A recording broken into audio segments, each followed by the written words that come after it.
Ekuru, jambo. Good morning, sir. Good morning, Vitok. Habari ya siku mingi. Si mbaya bwana, ulipotea huko onekana, you have not been seen bwana. Where? Hata samaki yako boila tukule siku hizi, uliamua kufunga resources. No, lakini leo tuko na daktari, kana kuna nini? Kuna mazuri. Kuna hope. Na matumaini ya kulamba samaki. Unaweza kula rech. How was your week? My week was fine. Just of course waking up to the news this week of people dying, new wave of COVID-19.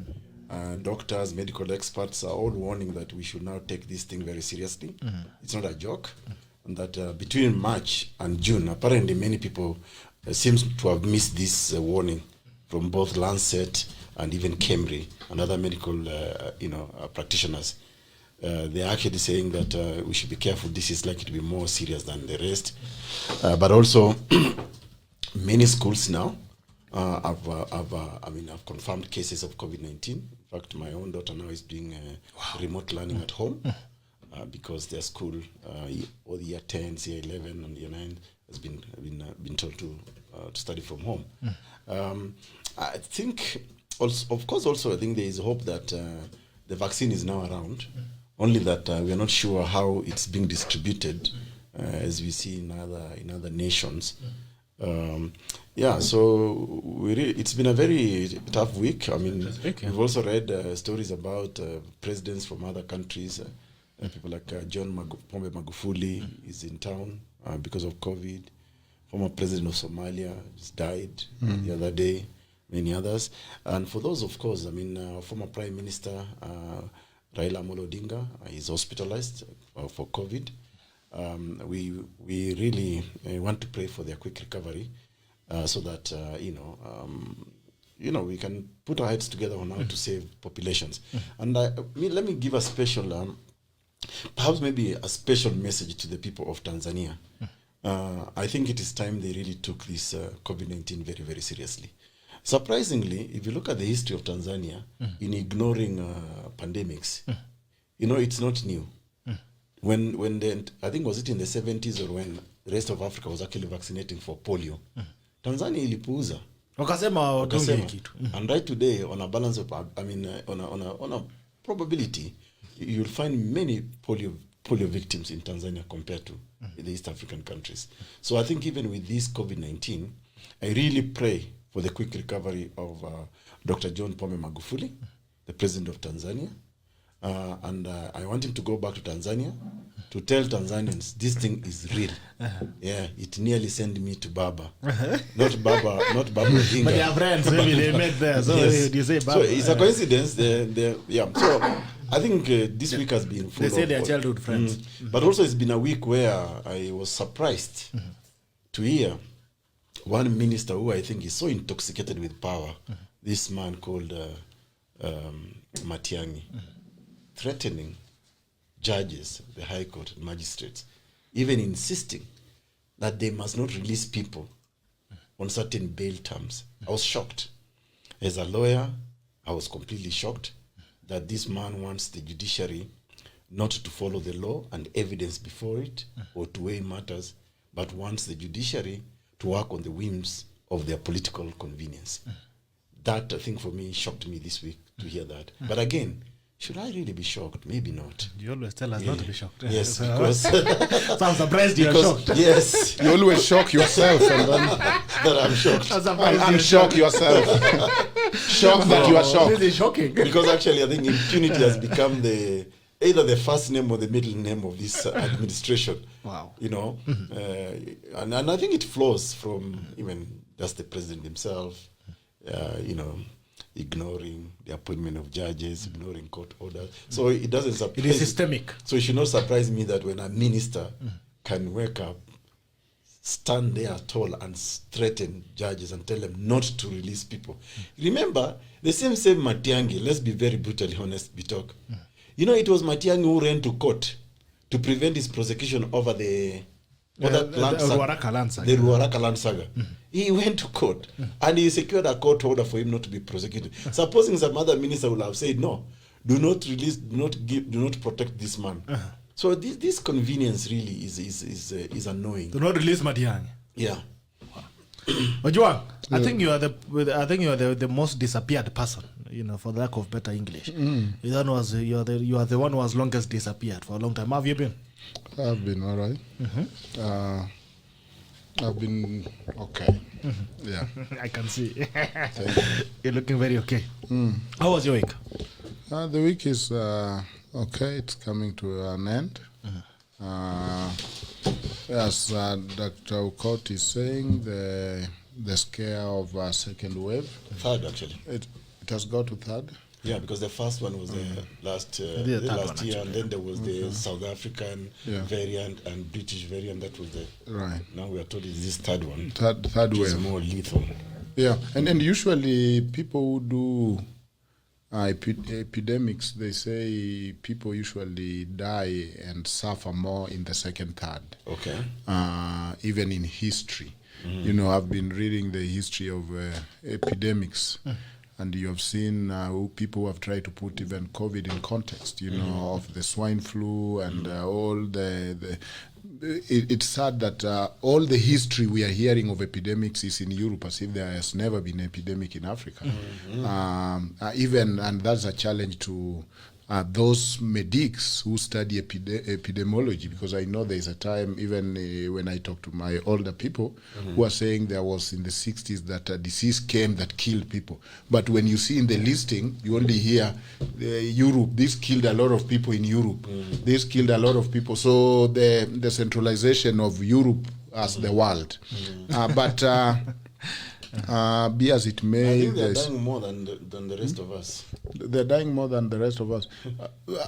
Collectively, we have other things killing us. Here is, if you go to hospital, you'll find things like somebody's there, he has been gorged by a cow. Those are things you won't find in Europe. Doc, somebody joked, and I want to say this on a very light note. When people, again, maybe it's in the context of understanding these epidemics, that coronavirus appears to be targeting Caucasians more than people like us. So somebody was joking and saying, hii corona wachia wazungu, hii ma HIV and AIDS, jina manini, makolera, dysentery and yellow fever. Malaria. But you see, that was the thinking for a few days, until they realized that the African Americans, who probably share with us the same genetics, are now in the opposite, dying more than the white in the same country. And so then they ruled out the genetics, because you have the same genetics with the African American who are actually dying more in America or in Europe than the rest of the population. And there is some research in India that is coming to try explain this in terms of the germ theory. The germ theory is that if you live in a very clean environment, you have lived with those people who everything is sanitized and whatever, your body picks less viruses and your body develops less immunity. That is logical, isn't it? Yes, right. So they are saying what kills most people in this COVID is the reaction. The mucus is the body fighting, and the body is attacking itself. So if your body is too clean, if you have less virus, remember that at the beginning they thought they will be picking bodies in Kibera, but that has never happened yet. Because if your body is very clean, when your body gets something foreign, it overreacts. Fever, mucus, all those are body fighting. And so the European's body, or not so much European, but people coming from cleaner places, the body, when they get this foreign virus, overreact, and that is what is killing them. Now it gets to an African body, and it follows the line after TB, HIV, the guy has seen a lot of problems and then whatever. The body don't overreact. He just say, where Doc, I don't know about you and Bitok, but me, I grew up playing in the mud, drinking water from the dam, or water from downstream when somebody is bathing upstream. There is always somebody upstream. Doing all manner of things. So for some reason, we are still here. So maybe over time we build hard immunity. Resilience. Yeah, so even if your body don't recognize the virus, but the body have lowered its expectation. So if it gets an infection, it does not overreact. Because it's the overreaction. If you look at what is killing people, it is the body fighting. And so if your body can relax, take a chill pill and say, well, that's one of those. And that has made a difference. And this is, so there's senior scientists in peer-reviewed journals that have written this in India to explain. And so, because it's not genetics, but then it is the socialization, it is the tough childhood. If you went to Nyamachoma joint with a white person, do you know they might pick 20 bacteria in that Nyamachoma, which your body will not, even this thing of food poisoning. You know, it's a class thing. you sit with somebody and the one has food poisoning, another one is wondering from where we ate the same food. And many times you pick it in some fine dining area. Because maybe you ate fish that was not properly right. And you know the food of the poor is always fresh, because they don't bakishange, they eat to finish. Wanakula kumaliza si kushiba. First of all, ni ngumu kupata hiyo chakula.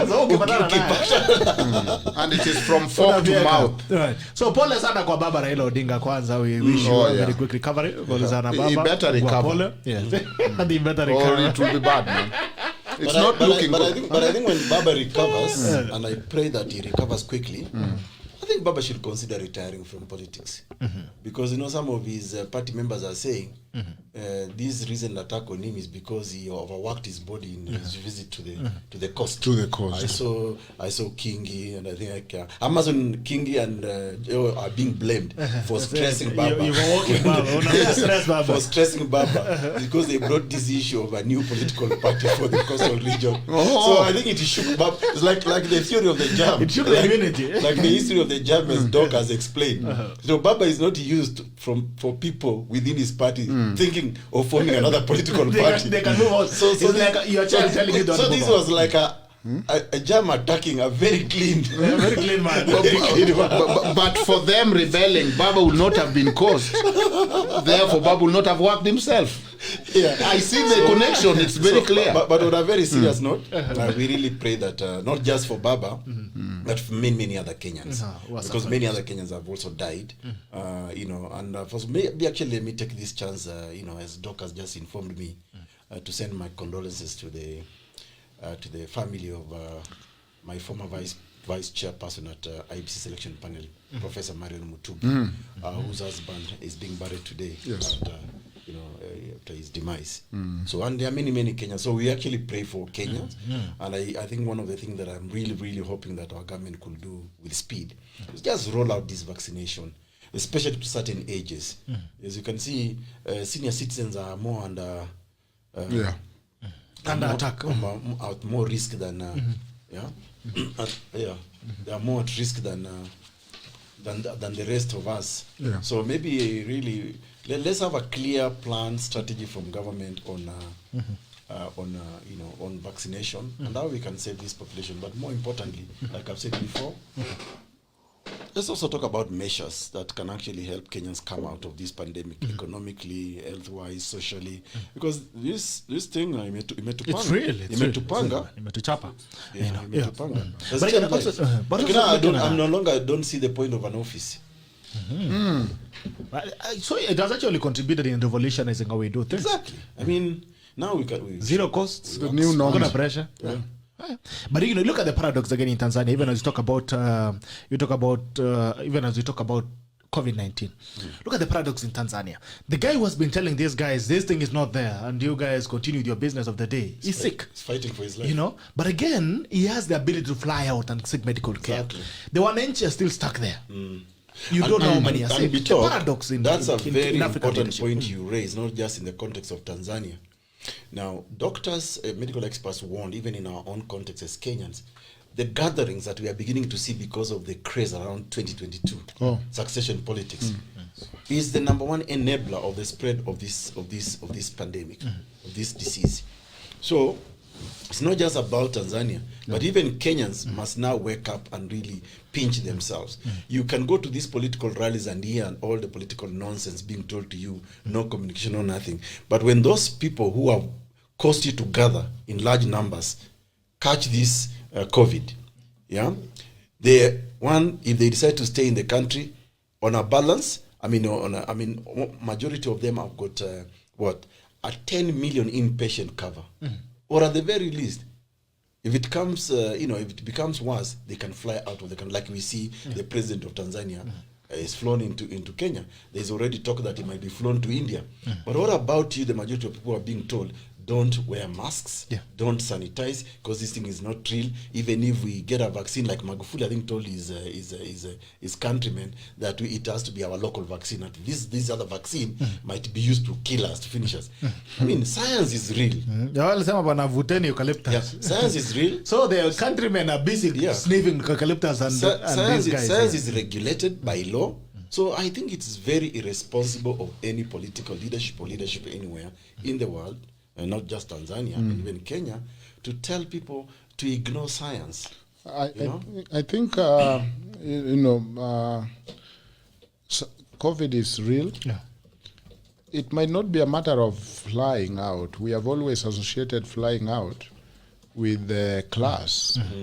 If you go to Nairobi Hospital, even if you're in Kenya, you might not need a visa to come to Nairobi Hospital, but you might not afford it.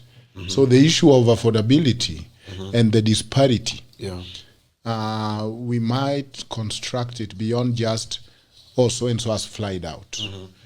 Because how many Kenyans can access Nairobi Hospital? It is still so it is still the same thinking, even if you fly or you don't fly, but there is disparity. But again, the insurance, which is a legal issue, do not cover COVID treatment. Because I know of some family even that now had a huge medical bill, that COVID treatment is not covered by insurance. You see Kagwe with these numbers, and the government have not even tried to negotiate with our insurance seriously in terms of getting us that coverage. So that disparity is there. You have an insurance, but when you have COVID, you have to go back to your coffers if you do, or you perish. And so it is interesting that within all those committee and task force on COVID, nobody have reviewed the fairness of the insurance company saying COVID is out of their cover. Finally, let us cut Magufuli some slack, because there is a lot of blame on either side. Magufuli refused to KEMSA his country. That is a decent thing to do. Magufuli did not deny that there is no COVID. That is the spin of Kenya media. Magufuli was the first person to be tested. Magufuli admitted his son had COVID. Magufuli just said the hyper. And so there are science options or different views on what measures and countermeasures. For example, Magufuli refused to lock down the country at a time that others lock down the country. Those who lock down the country have opened the country at a time that the virus have increased. We are the people working, pushing, eating BBI. Magufuli is not amending the constitution during COVID. So it is almost the proverbial Bible that you see a log. You see a speck in somebody's eye, but you miss the log in your eye. Here is where the donations have been sold to Tanzania. This is where the blood nini have been dried. It's in Somalia. It's been sold in Somalia. And the very donors cannot find their blood. Now you have had the parliamentary hearing. Can you tell us the members of your company? No, I will not. I've forgotten. No, I've forgotten. Can you come to us next week? No, I'd actually plan to do something next week. How did you get this tender? Well, I was walking around and I found a 300 million tender. I mean, so I don't know whether it's a way that Kenyans inoculate themselves, that they sit in a rotten. If there is a degree of being spoiled, Tanzania is spoiled, but Kenya is rotten. Here is somebody where your parliament cannot even get, she was being asked, how come you don't have a letterhead that the printer was down? This is now parliament doing its oversight role. These are the games we're seeing in Kenya. And one thing that shocked me about that is that actually one of the MPs was telling her, it's okay, we can give you up to next Friday. And I think, like EKURU usually says, is that Kenyans deserve what we go through. I mean, because we have accepted to be treated, we are treated. The MPs and even these thieves, they know very well that we love entertainment. So they script a narrative. Suddenly, we are focusing more on the drama that was in the Senate and not the money that was lost. You're talking about someone who said they don't remember the regulatories. You're talking about someone who was just passing by and they're called into a tender. So I think they have known that Kenyans, we can live with any shit. So to put it in the context of our theme for Friday, which is SHERIA WIKI. Yes. Now, what Doc has explained is a degree of negligence known to law. That people, because of their actions, have been negligent, and out of that negligence, they have caused the suffering of the majority, and there has to be consequences in law. Now, yes, Doc has cut some slack for Magufuli, but I also think that it is completely irresponsible of Magufuli to have said, let's turn to prayer, and that this thing will go away. But anyway, let's not belabor that. I think Doc has brought us back to the reality we call Kenya.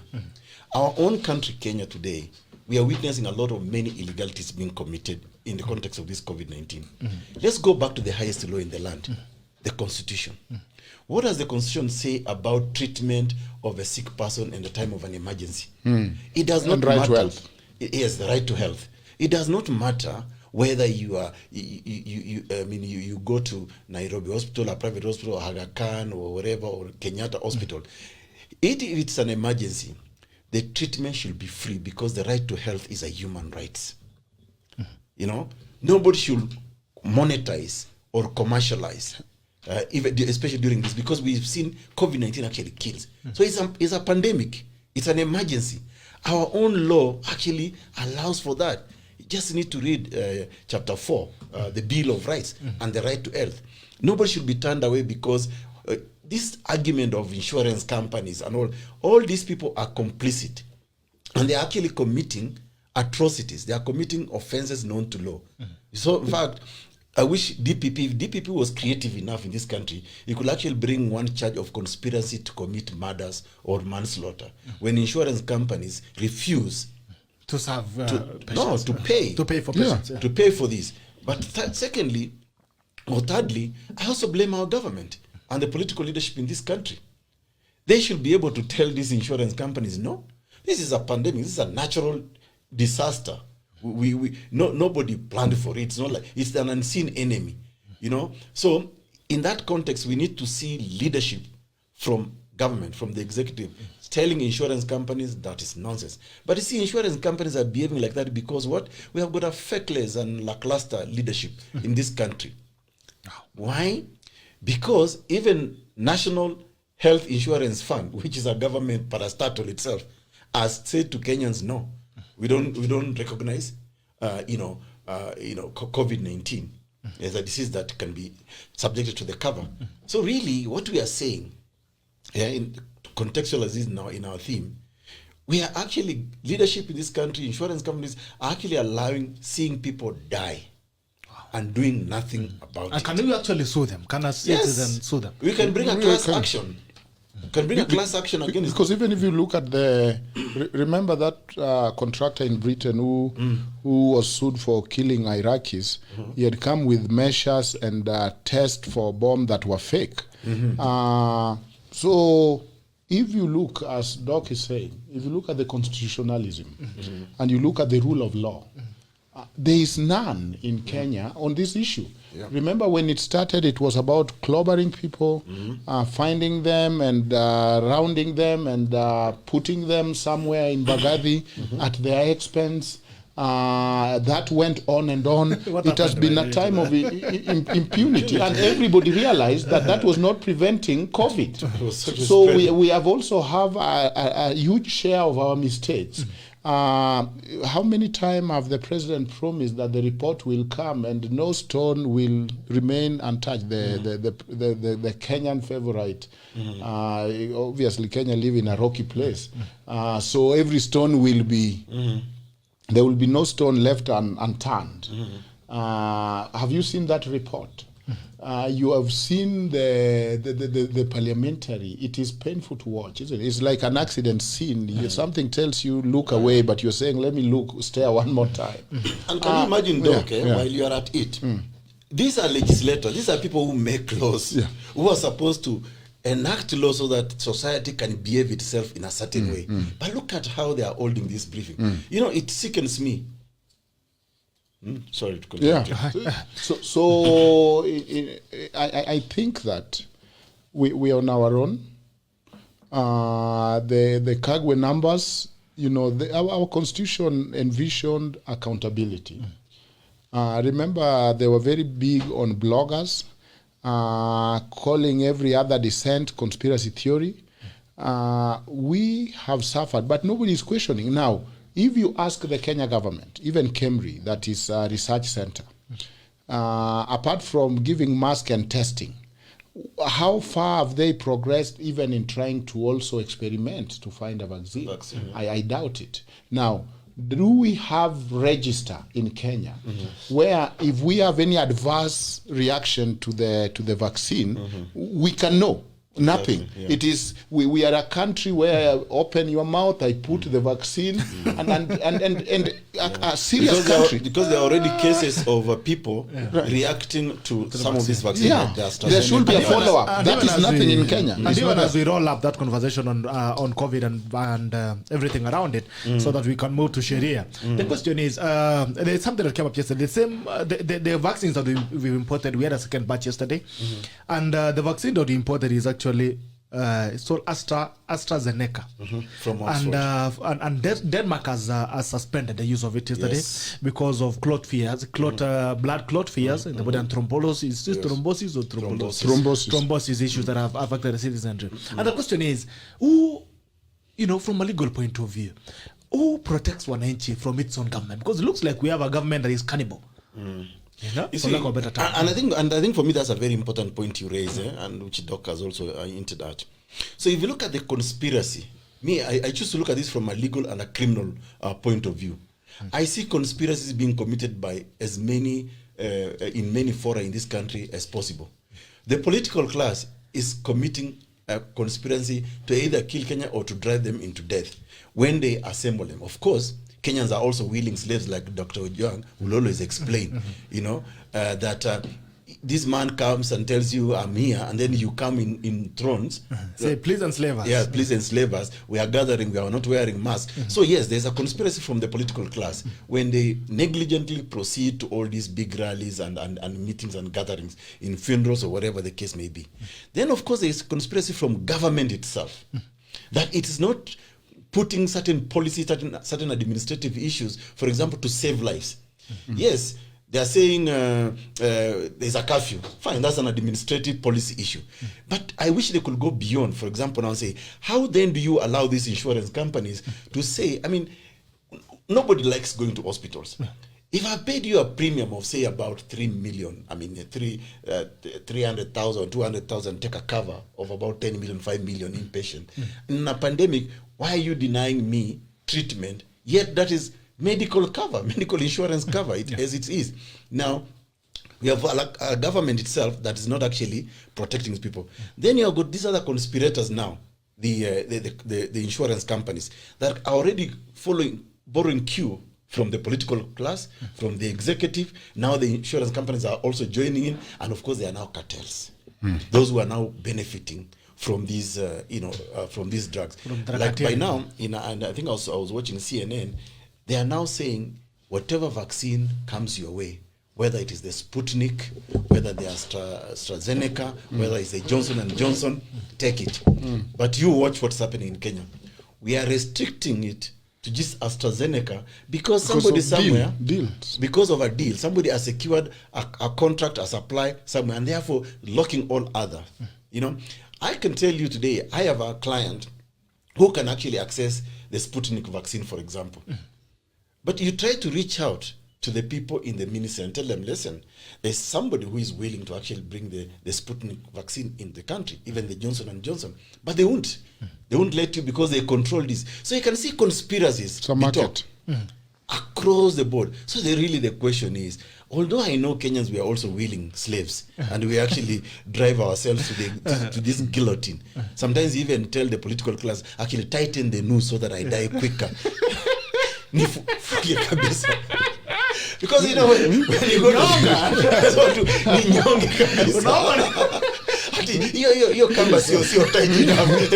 Are you sure you know how to hang people? Yes. You know. So you even ask the question. No, is that rope strong enough? you know me. I might break it. You know somebody. That's what in law we say. Sorry. So that's what in law we call contributory negligence. Yeah. So even as Wananchi, we are contributing to this negligence. So while we can blame the political class, we are also to blame. We are part of the mess. We are part of the mess. Yeah, contributory negligence or consent. With a consent. Yes. You know, somebody described us as somebody who has found themselves on the back of a crocodile, and rather than thinking of I should jump because whichever way the crocodile is going to hit me, they just sit there. You know, you might not know how to swim, but you might as well take your chances in jumping off the back of the crocodile than comfortably sitting at the back of the crocodile because you know the end of this game. So that is Kenya. There is commodification of the life. There is negligence that probably invoke recepta loquita only if this thing is happening. Somebody has messed somewhere. The right to health and the right to life has not been. Most of the staff are PR. Most of the staff are PR, and we have our leaders who, because I also want the president to cut me a slack somewhere, whether with KRA or whatever, I'm not going to criticize that this is the time for leaders to come together. The issue is not coming together. Coming together to do what? You know, you saw when the president called the meeting where they were criticizing that the deputy president was no show, no call. Nobody mentioned KEMSA. It was sanitized. It was this is a time to come together to do what? What is you are coming together? I think the coming together is in giving advice, is in talking of all the blind spots so that people can be protected. But if a country like ours, I remember there's a time that, was it Malaysia? The European Union refused to admit them to European Union. They say you're not a country. You don't have a system of protecting your orphans. You use international adoption as a way of parenting them. You don't create anything. You know, like in Kenya, all we do is open our mouth and take the vaccines.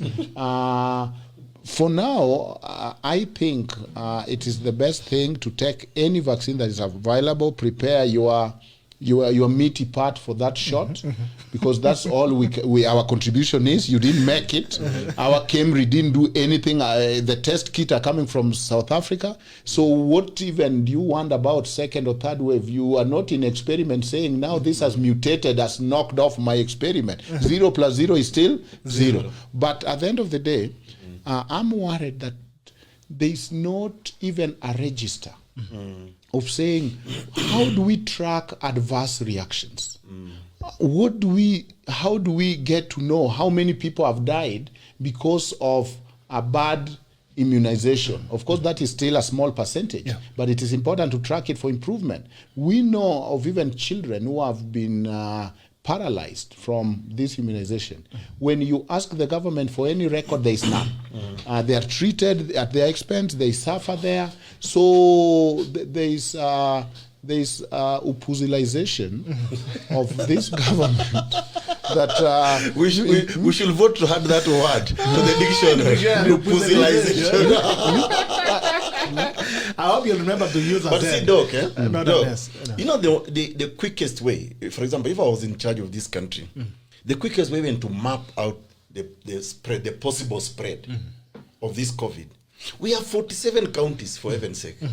All those 47 counties, there are CEOs in those counties. There are health departments in those counties. Why not even say, in each of the 47 county headquarters, we do mass testing, like the way other countries are doing. Other countries are going to the supermarkets, to the malls. You know, they even stop you by the highway and swab. That is the only way they can now.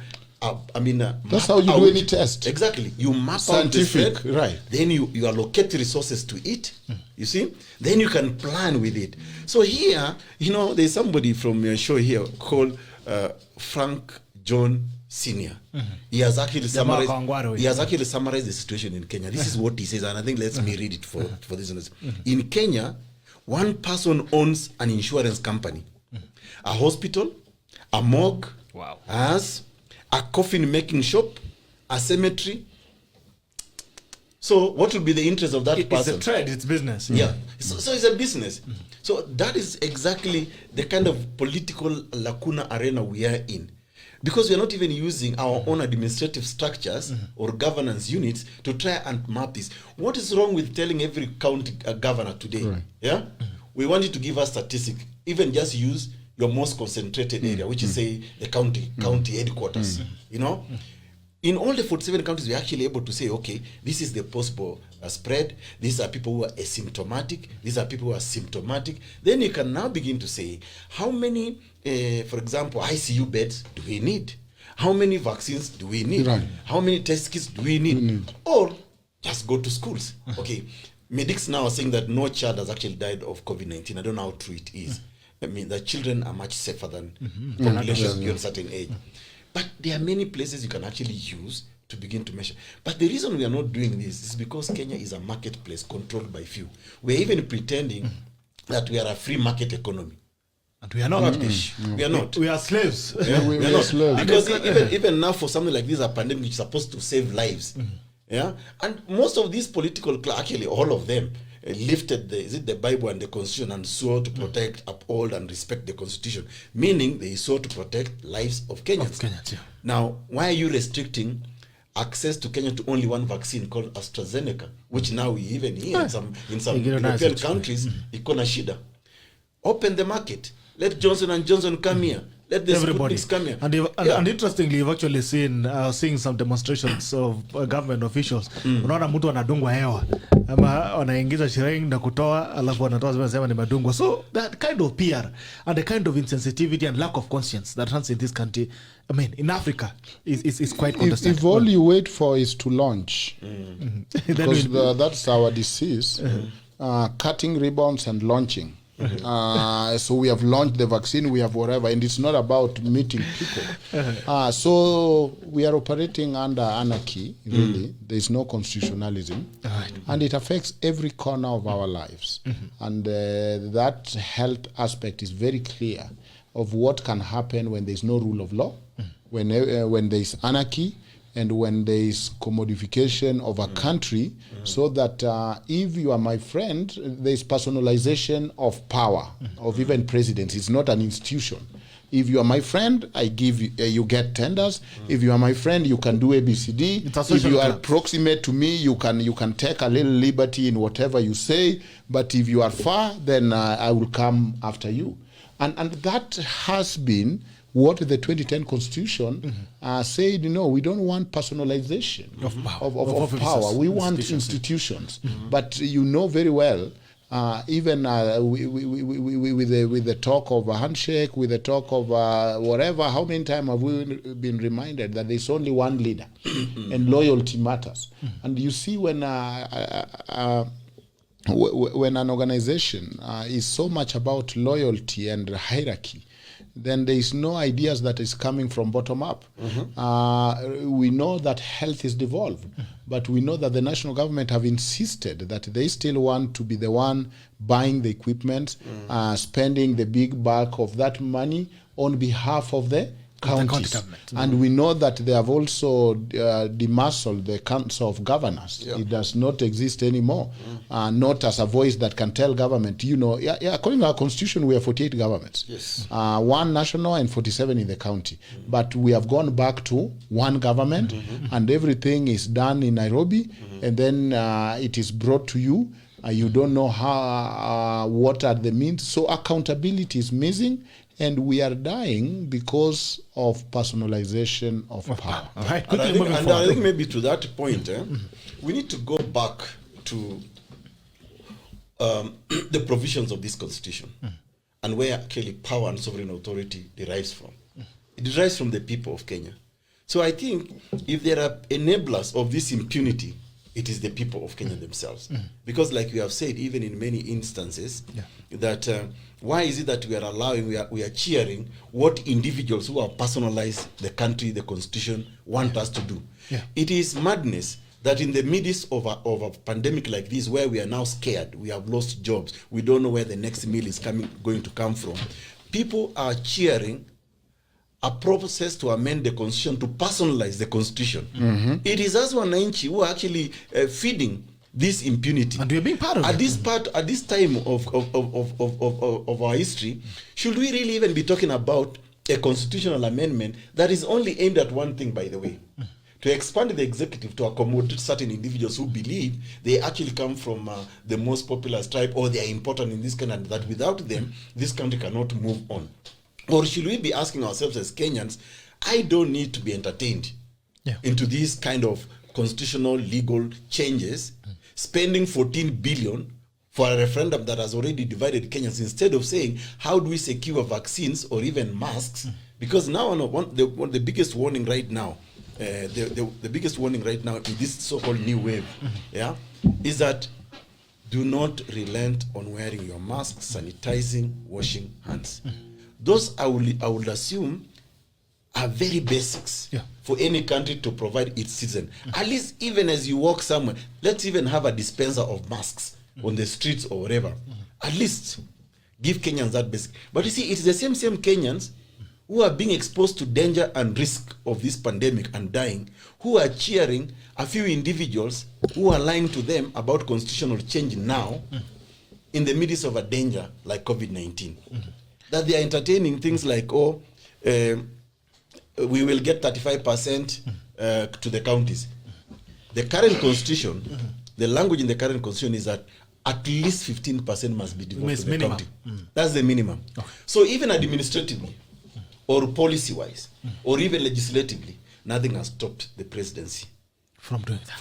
After all, did we have to amend the constitution of Kenya 2010 in 2017 to appoint the chief administrative secretaries? How we did? No. And that expanded the executive through presidential fiat, I would say, through presidential decree. So I think kama kuna watu wajinga hapa ni sisi tu Wakenya. Sisi Wakenya. Tukubali tu tuko na ujinga fulani na tukae nayo na tuseme tu hawa watu wanatucheza. Tukubali kunyongo, tumesema tunyongo. Unajua hawa wanachezana. Alafu sisi tunaingiza kwa game. You heard that Oburu Odinga said that, by the way, they see nothing wrong with Raila Odinga working with Ruto in 2022. Yet we've been treated to this melodrama and theater that these guys are sworn enemies. At the end of the day, I'm telling you, sisi tutabaki tuna pandemic. I was asking one of my friends, how, after that pronouncement, how do you now like Ruto? And immediately their feelings on Ruto changed when Oburu's hinted that. All of a sudden now they're like, I can see leadership in him. But yeah, so we have that principle called voluntary non-fit injuria. Voluntary assumption of risk. Voluntary non-fit injuria is where Kenya are. But I also bemoan the hyper amendability. That even the independent constitution and even devolution, what killed it is the many amendments. We start with very good documents, but the more we amend, the more we now personalize power.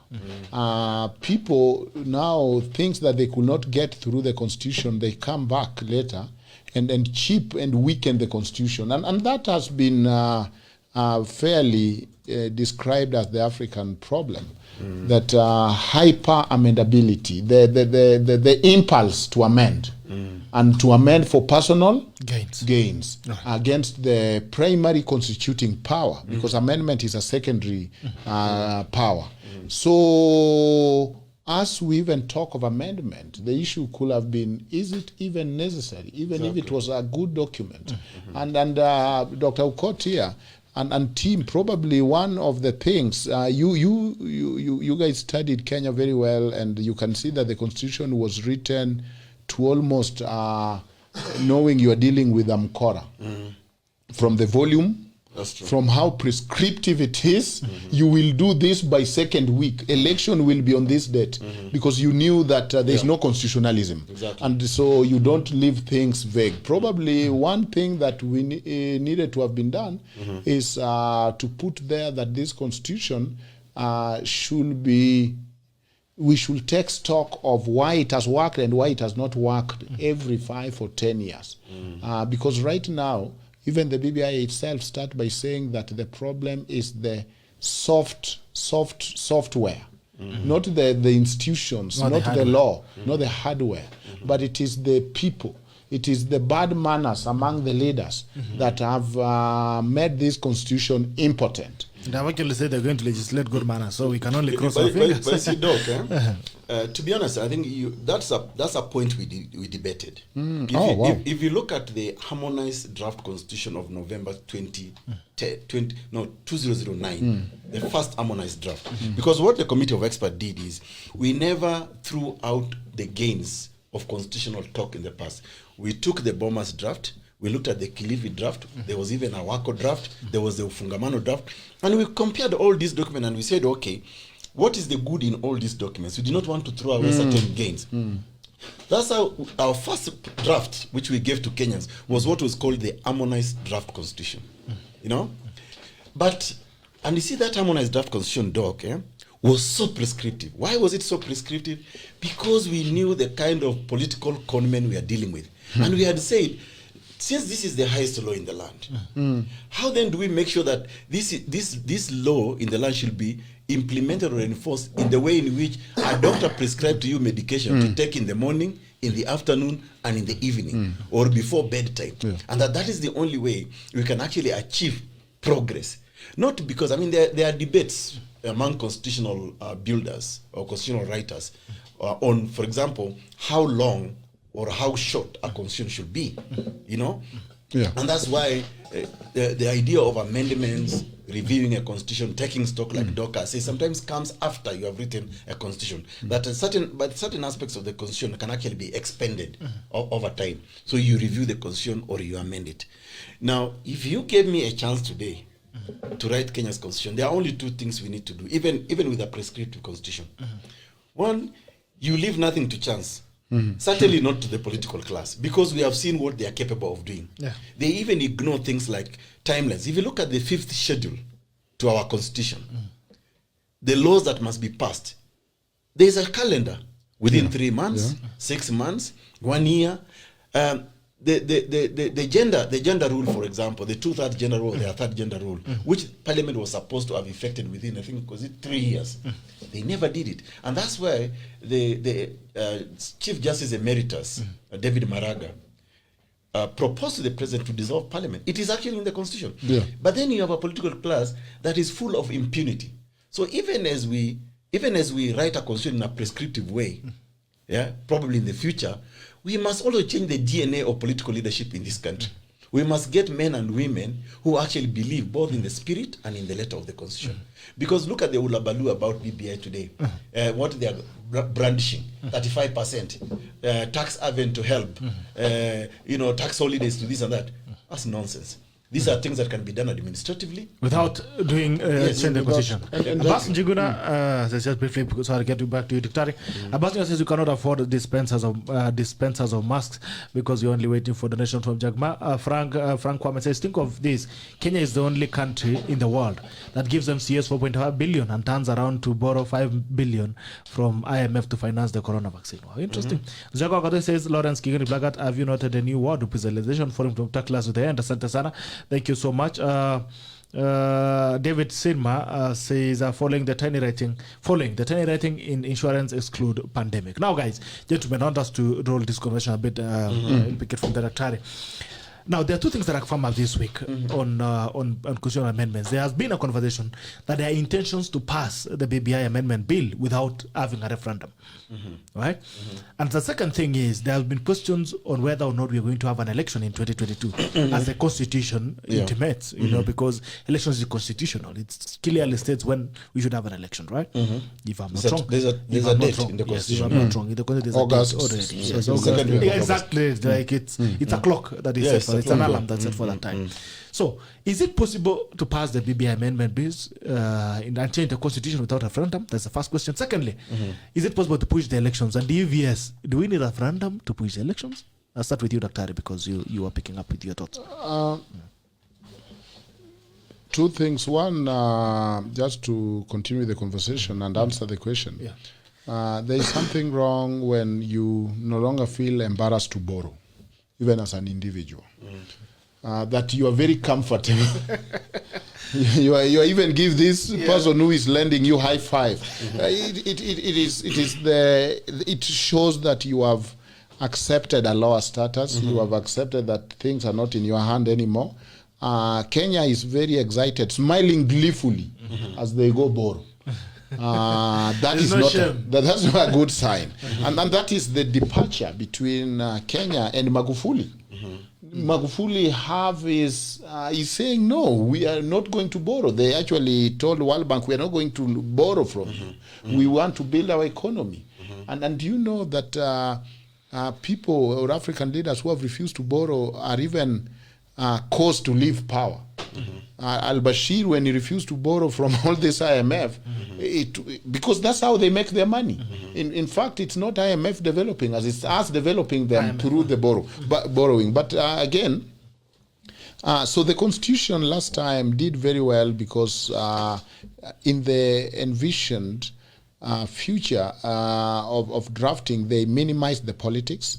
You know, there was the Constitution, the act that was saying they can only amend if you get 2/3, nobody could get it in Parliament, but they used experts. That really gave us a very good Constitution. And so, as you are saying, you know, when South Africa made a Constitution, they didn't think of a lot of things, and they didn't need to, because they had Mandela. And Mandela was not somebody who was going to look for every loophole. Mandela was a constitutionalist who is going to do the best. So now they realize they have a lot of problem when it's not Mandela and it's somebody else doing the Constitution. So the person and the human agency really matters. Are they people who respect Constitution? Especially if they are minimalist and always trying to live below the expectation, then there's a problem. Now, those two questions, I think that... You know, one, if you look at the BBI proponent, one of the arguments they're saying is that when the team of experts had written this very good Constitution, there was Naivasha compromise. And the Naivasha compromise really took away some things. And to me, that is the strongest argument from Raila's side. That the Naivasha compromise, and our court is here, will tell us, took, for example, you remember it was PNU and ODM then, took, for example, the issue of prime minister, it was removed. Watered the devolution to make it a little not stronger to check the national government. So his argument is... They also watered the Senate. They call it a lower house. It watered Senate, isn't it? So that is Naivasha compromise. And so throughout this document, the bombers and everything, the document was very good. But when it reached Naivasha, before the politicians passed it and then it went to parliament, it was watered. And so the BBI proponents are arguing, and we can argue whether they have actually come back with what was watered out. I doubt that they have, but that is their strongest argument.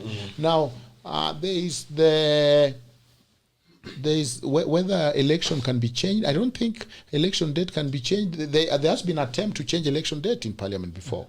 Remember, somebody was saying we needed to change it for whatever. Somebody brought a bill.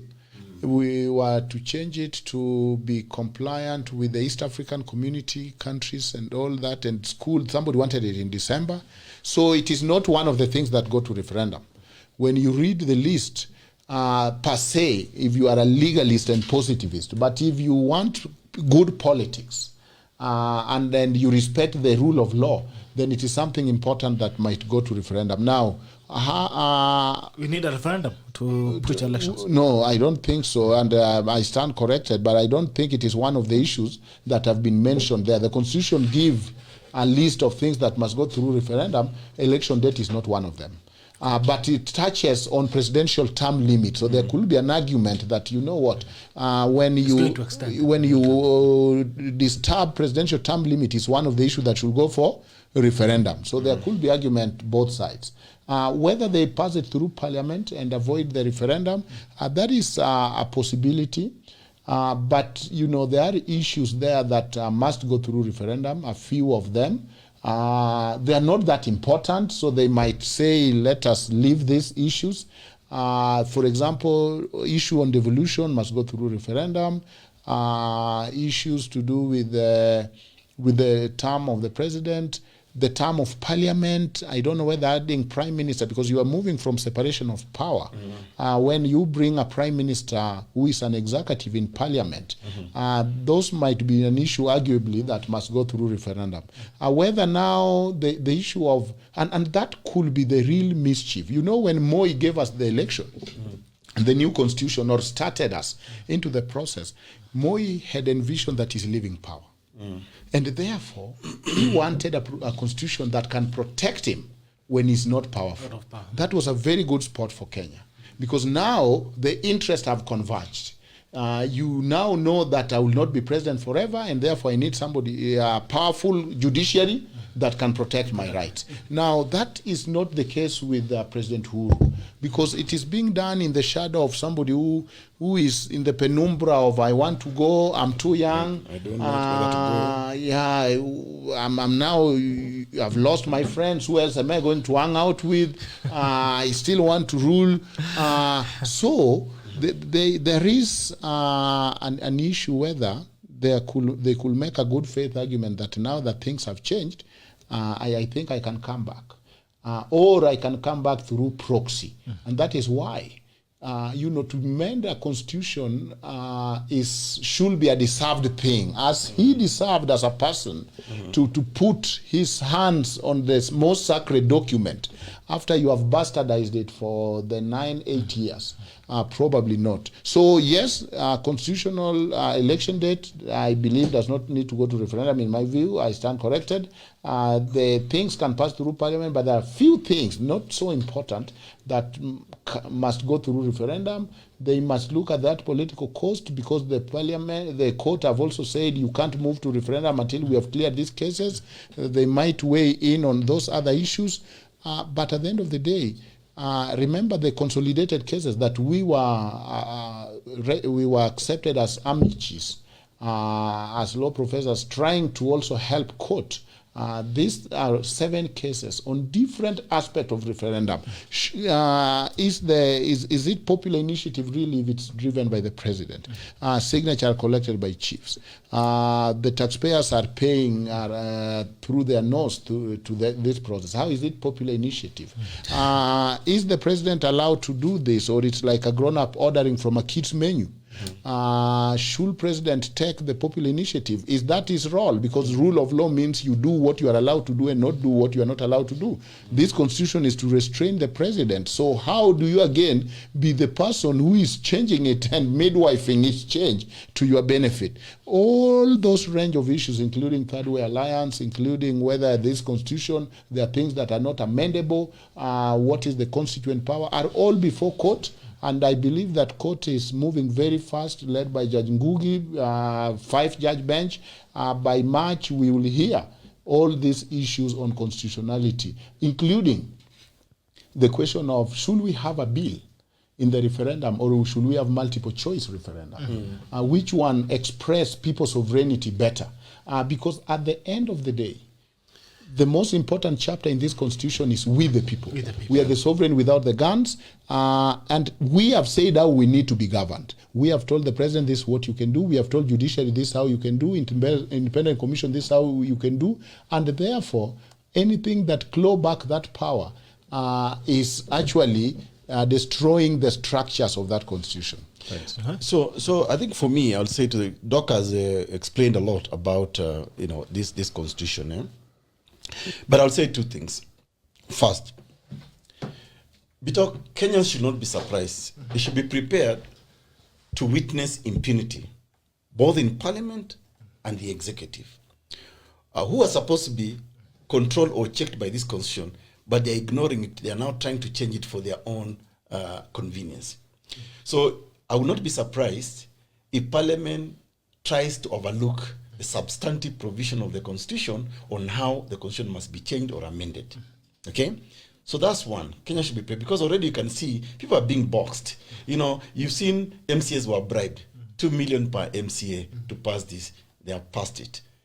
An offense was committed. We excuse the president because he's the president of the Republic of Kenya, even though he's actually violating the constitution itself. In fact, chapter 6 on integrity, because there is no way a president can actually stand out there and bribe MCAs to pass this constitution and then gets away with it. It's a criminal offense he committed. He also committed a criminal offense known to the criminal laws in this country. So that's one thing. But so that the viewers can follow, and so that we can know, because it's important, since this is SHERIA WIKI, we need to know, when you are amending the constitution, which part of the constitution of Kenya actually speaks to this. Yeah. And I just want to take Kenyans through, your listeners, through the substantive articles. We start from Article 255. There are 3 substantive articles. There's 255, 256, and 257. All these articles speak about amending the Constitution of the Republic of Kenya. Now, if we start from 255 so that we can answer your first question, whether we should go to a referendum or not. Article 1, 255 sub-article 1 says, a proposed amendment to this Constitution shall be enacted in accordance with Article 256, which relates to parliamentary initiative, or 257, which is about the popular initiative. Basically, parliamentary initiative in 256 is where a member of parliament can bring a motion or can bring a bill seeking to amend the Constitution of Kenya. If it is not a matter that requires the people to vote in a referendum, then parliament can effect that. But 257 now says you can now generate general proposals like THIRDWAY Alliance did in the Punguza Mizigo. You go to the people. If you get the threshold of 1 million signatures, from registered voters, then you now prepare a bill, you take to IEBC, IEBC sends the bill to all the 47 county assemblies, comes back to parliament. If it is something about some of the thing I'm about to read, it goes to referendum. Now, so sub-article 1 says, of 255, a proposed amendment to this constitution shall be enacted in accordance with Article 256 or 257 and approved in accordance with clause 2 by a referendum if the amendment, and this is the most important thing we talk, if the amendment relates to any of the following matters. Number 1, the supremacy of this constitution. Supremacy of the constitution. So if you are going to affect the supremacy of the constitution, it cannot be parliamentarians or a few individuals or 2 political brothers who can decide. It must come to Ojwang, myself, and the rest of us to vote for it. Number 2, the territory of Kenya. If you are changing, say, the territory of Kenya or affecting in any way, the people must have a say. The national values and principles of governance mentioned in Article 10. Now, I want Kenyans to look at these issues against the proposals of BBI. Now, if it relates to the following, because these issues must go to a referendum, then number 4 is the Bill of Rights. So if you are altering any aspect of the Bill of Rights, or even introducing a certain right, the people must have a say. Number 6, is it number 6 or number 5? Number 5. Number 4 was the Bill of Rights. Number 5, the term of office of the president. Now, there is a lot of discussion around whether presidents, we are changing the presidency or not by bringing in either the prime minister or whatever. That is an issue that must go to the referendum. It cannot be parliamentarians who can decide. The independence of the judiciary and the commissions and independent offices to which Chapter 15 applies to. So, for example, if there is discussion around introducing, say, a new commission, the people must have a say. I think number 8 is the functions of parliament. Now, like Doc said, if you're going to introduce a prime minister into parliament, actually you are effectively affecting what? The functions of parliament as we know them under the current constitution, because that's an alteration to how parliament operates. So that the people of Kenya must go. So there is already talk of introducing a prime minister with deputies who, or also actually ministers, cabinet secretaries from within politicians. You are actually affecting the functions of parliament. So that must go to a referendum. Or the objects, principles, and structure of devolved governments. See, that's one of the proposals in the BBI. And that's, I think, the 7th issue that must go to a referendum. When you are affecting the objects, principles, and structure of devolved government. There was a proposal to introduce a third tier, or whatever, or to collapse some of them. So you must go to a referendum. Or to appoint MCA as minister, and move them from oversight to also implement. With development. So you're already affecting the objects, principles, and structure of devolved government. So this must go to the people in a referendum. And the fundamental issue, borrowed here, I mean, this is borrowing from the notion that sovereign authority and power vests with the people. That they donate it directly, they can exercise directly or indirectly through their elected representatives. And that's why referendum always goes to the people. Now, on the second issue of whether they can change the election date or not, first of all, Kenyans must know. If you read chapter 7, I think chapter 7 of our constitution doc, am I correct? Chapter 7, on election, I think representation, it's called representation of the people. That's where the date for election is prescribed. It is the second Tuesday in the month of August every 5 years. So at the 5th year, it does not even say the 5th year must be complete. Actually, in the 5th year, the second August Tuesday of August, second week of August, I think it mentions Tuesday, that's when we must hold the election. So this is a date that is cast in stone. Because it's a calendar which we must comply with. But if you recall, the first election of 2013 was actually supposed to have been held 2012. August 2012. Yes. So because 2010, when the constitution came into effect on the 27th of August 2010, it did not extend parliamentary term. So we should have had election 2 years later, in 2012, in August. Second week of August 2012. But court messed up. Yes, the court messed up, but also the political class pushed for it because they are more concerned about a check. How many months will they miss the salaries? So they are counting, they were looking at, actually they managed to get a whole 1 year, if I'm not wrong, of free money outside the constitution. Because they are now thinking, initially they wanted to push it to December. Then I think matter went to court. Then it was pushed to August. So actually, the date of first election of 2013 was actually outside the constitution, from the thinking of the framers of the constitution. So I would also be surprised if they also try to change that because they want to accommodate their own interest. Because there's already a bearing towards that. Exactly. That's quite interesting. And you'd wonder now if they tend to do it through parliament, which has been emasculated already, and you can almost tell which decisions they're going to make the same way you can tell the assemblies. Where does it leave the people? Where does it leave the people? Well, first of all, I mean, Kenyans should not forget, and I'm really now appealing to the memory of Kenyans, because one of the maladies in our country today is that we actually have a chronic culture of short memory. We forget too soon. Let's even go back several months before the current emasculation of parliament. You saw the changes in the leadership of both in parliament. That includes the National Assembly and the Senate. Some people who are seen not to be singing in the tune of the executive were removed from certain positions to pave way. Basically, it was an installation of stooges, puppets, and who can then say what the executive wants. So we saw that. So Kenyans should not forget that this has been choreographed right from a couple of months back. And it's all in preparation for, I will say, violating this constitution. Another violation. Another violation. Yes, back another defilement. Yeah, by the same individuals who think this constitution and this country is about them. So that they can even amend our highest law in the land to suit their circumstances. And this is one thing and this is why I prefer, even when Kenyans talk about this BBI, please read and understand your constitution. When we wrote this constitution in 2010, we wrote it in what is called plain English.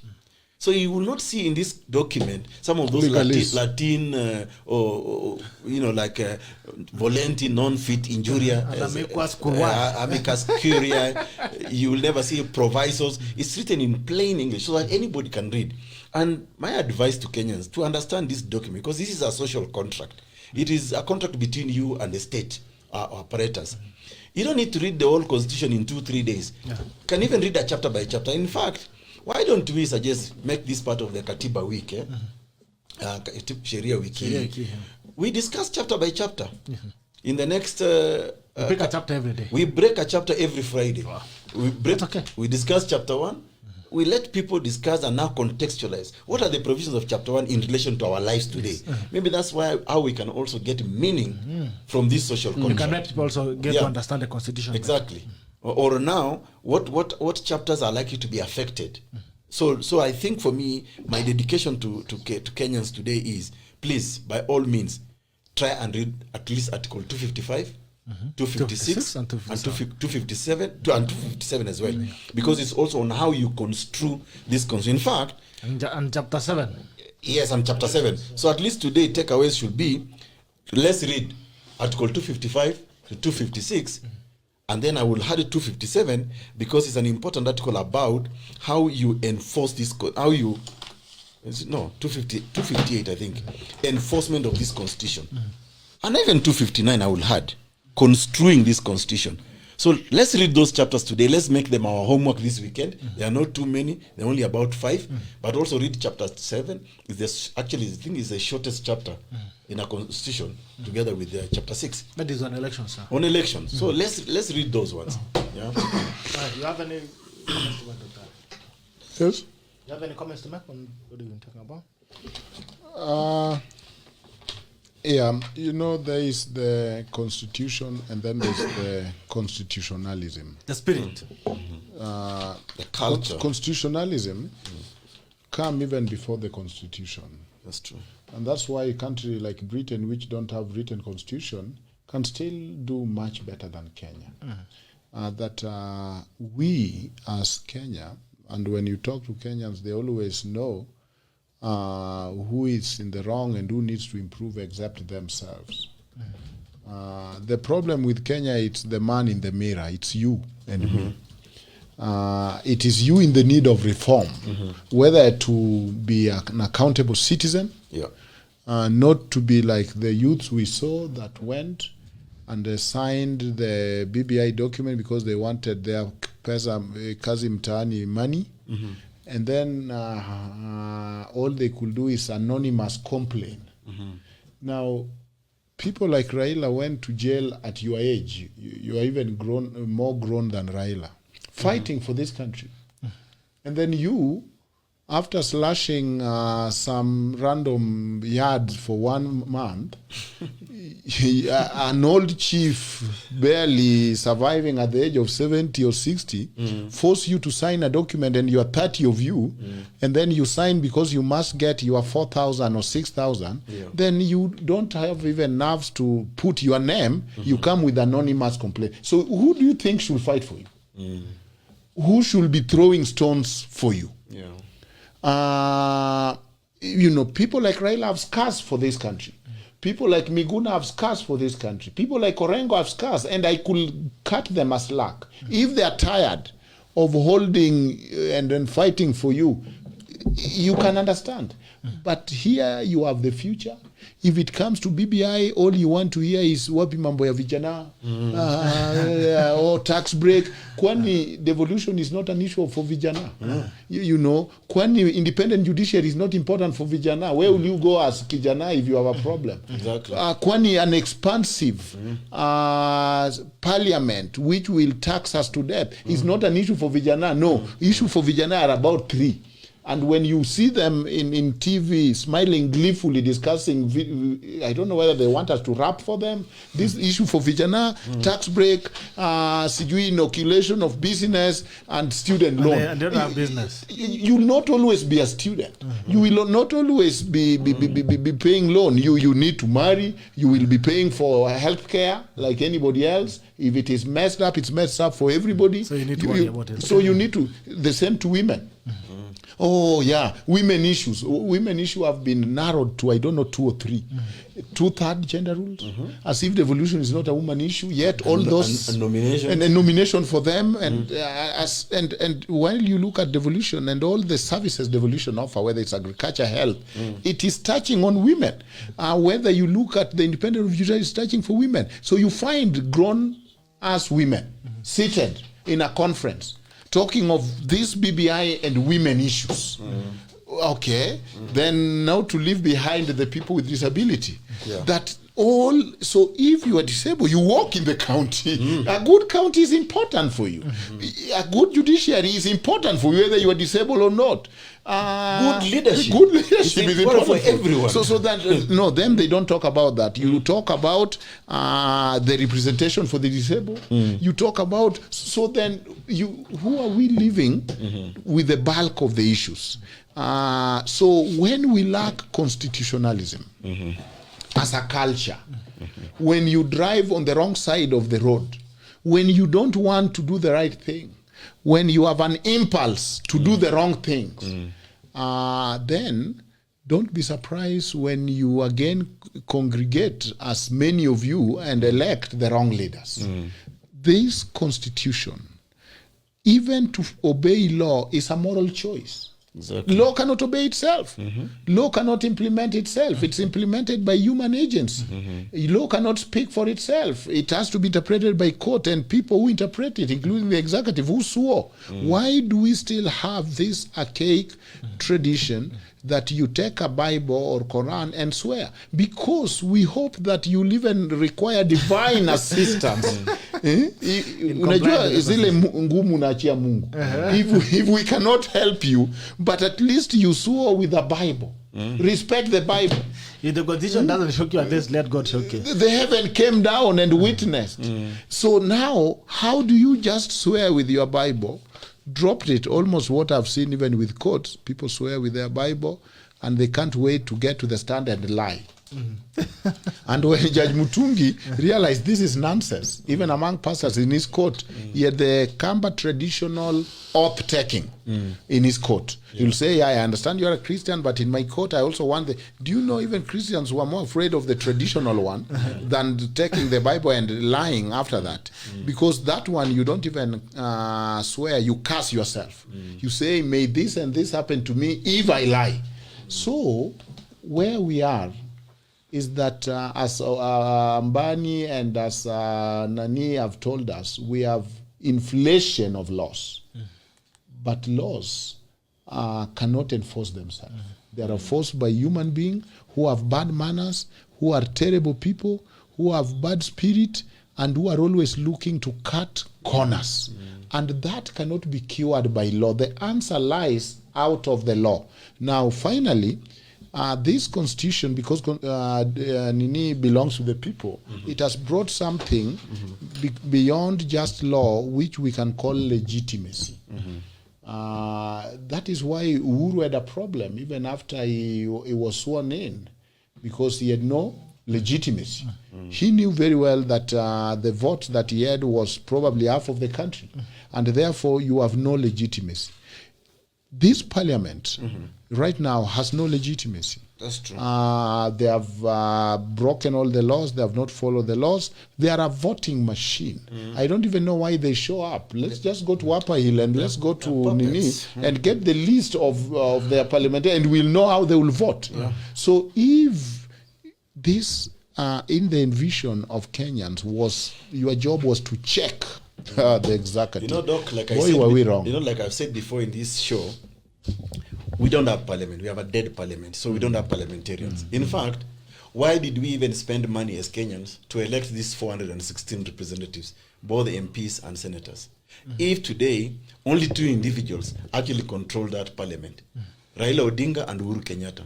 You know, we should have just agreed that maybe for the first 6 months, Raila becomes National Assembly. For the 6 months, Uhuru becomes the Senate. And then in the next new year, they interchange. Because then there's no point of saying that we have got representatives in this country when they can be controlled by 2 individuals because of party politics. Yeah.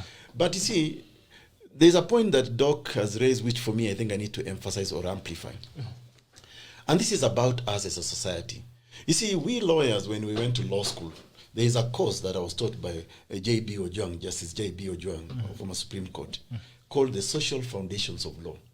In the Social Foundations of Law, the takeaway I took, which I've never forgotten, that first year, is that law emanates from within the framework of society. So law is about us, the people.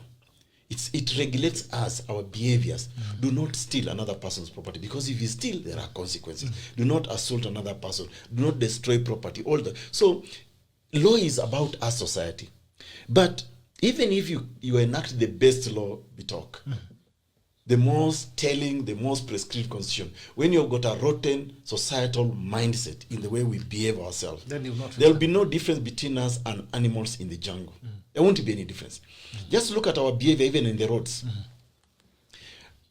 Increasingly, I'm thinking we are becoming the most discourteous country, especially when it comes to road manners. I mean, I think there's a Bangi squad that just supply Bangi to every driver in Nairobi.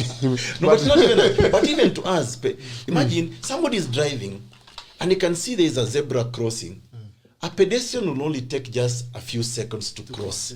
Why not just allow that pedestrian to pass just because you have a car? Border guys, the way they drive, they overtake from our own mannerism, wanting members of parliament to talk to us only after kitu kidogo. So even if you build or enact the best laws, but you are putting it, you are enforcing it among an animalistic society, a very crude, I mean, maybe like a society of Synjanthropus or Australopithecus people. You know, that law will have no meaning, you know? So it is like the analogy people have used before, that you don't lock your goats together with an hyena in the same pen. And then tomorrow in the morning when you wake up, a few goats have been eaten by a hyena, you start complaining. You get surprised. This is like us. This is like us together with the hyenas. We are actually enabling the behavior of bad leadership in this country, the non-enforcement or non-enactment of laws that benefit us as society. Because, Bitok, and we've said this in your show again many times on this show, in the enactment of law, again, going back to the philosophy of the law emanating from within the framework of society, if any law that's being enacted or being passed lacks what we call a common interest or a common good, that's a bad law. The law has to have a common good for society to prosper, for society to behave itself in a certain way. For you to call it a law. For you to call it a meaningful law. You know, you can also pass bad laws, and they are still called laws. But for me, law has to have meaning in society, in changing our behaviors, in the way in regulating our behavior. We don't have this in Kenya. And sometimes this has been brought about by the people we call our leaders. Because leadership is about stewardship. You steer your country to a certain direction of prosperity.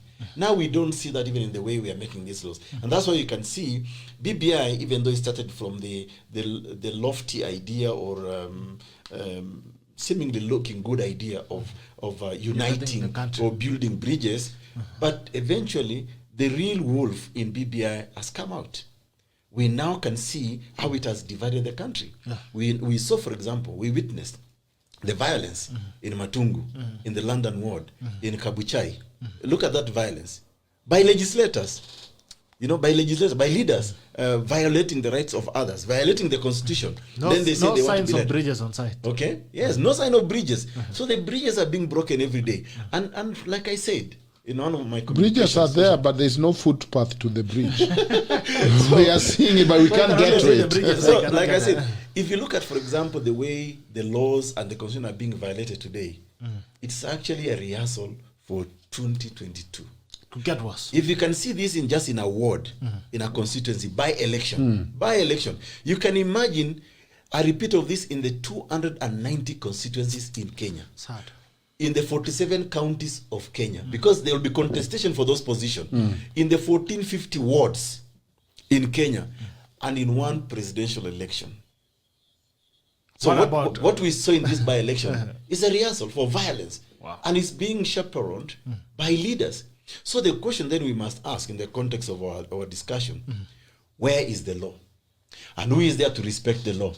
And if I go back to the point I started with earlier, if today ministers in the executive, in the government, can actually threaten judges and magistrates while they are releasing people on certain bond terms, it means they have no respect for the rule of law, because the rule of law says even a murderer today in Kenya deserves a bond. All you need to do is put certain terms and conditions of bail bond. Bail time, you know, so it is completely unfair to hear a cabinet minister like Matiang'i, who is actually supposed to be in charge of what? Internal security.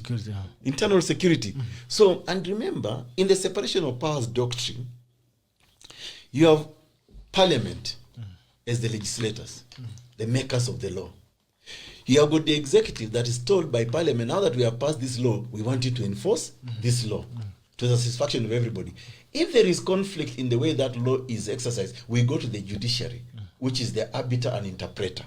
That's the separation of powers. But now when you have an executive threatening the judiciary, telling them, you know, you are releasing people in certain favor, we don't want it. They're actually interfering with the responsibilities of all these arms of government as defined in the constitution. Sasa hapo ndio hii serikali imetufikisha. Daktari, nyinyi mlikaranga hii kitu kabla sijatupa the same question to Ojwang. Daktari Ojwang, is that you drafted this constitution. There are two things you've mentioned, and clearly there are two things which are under threat.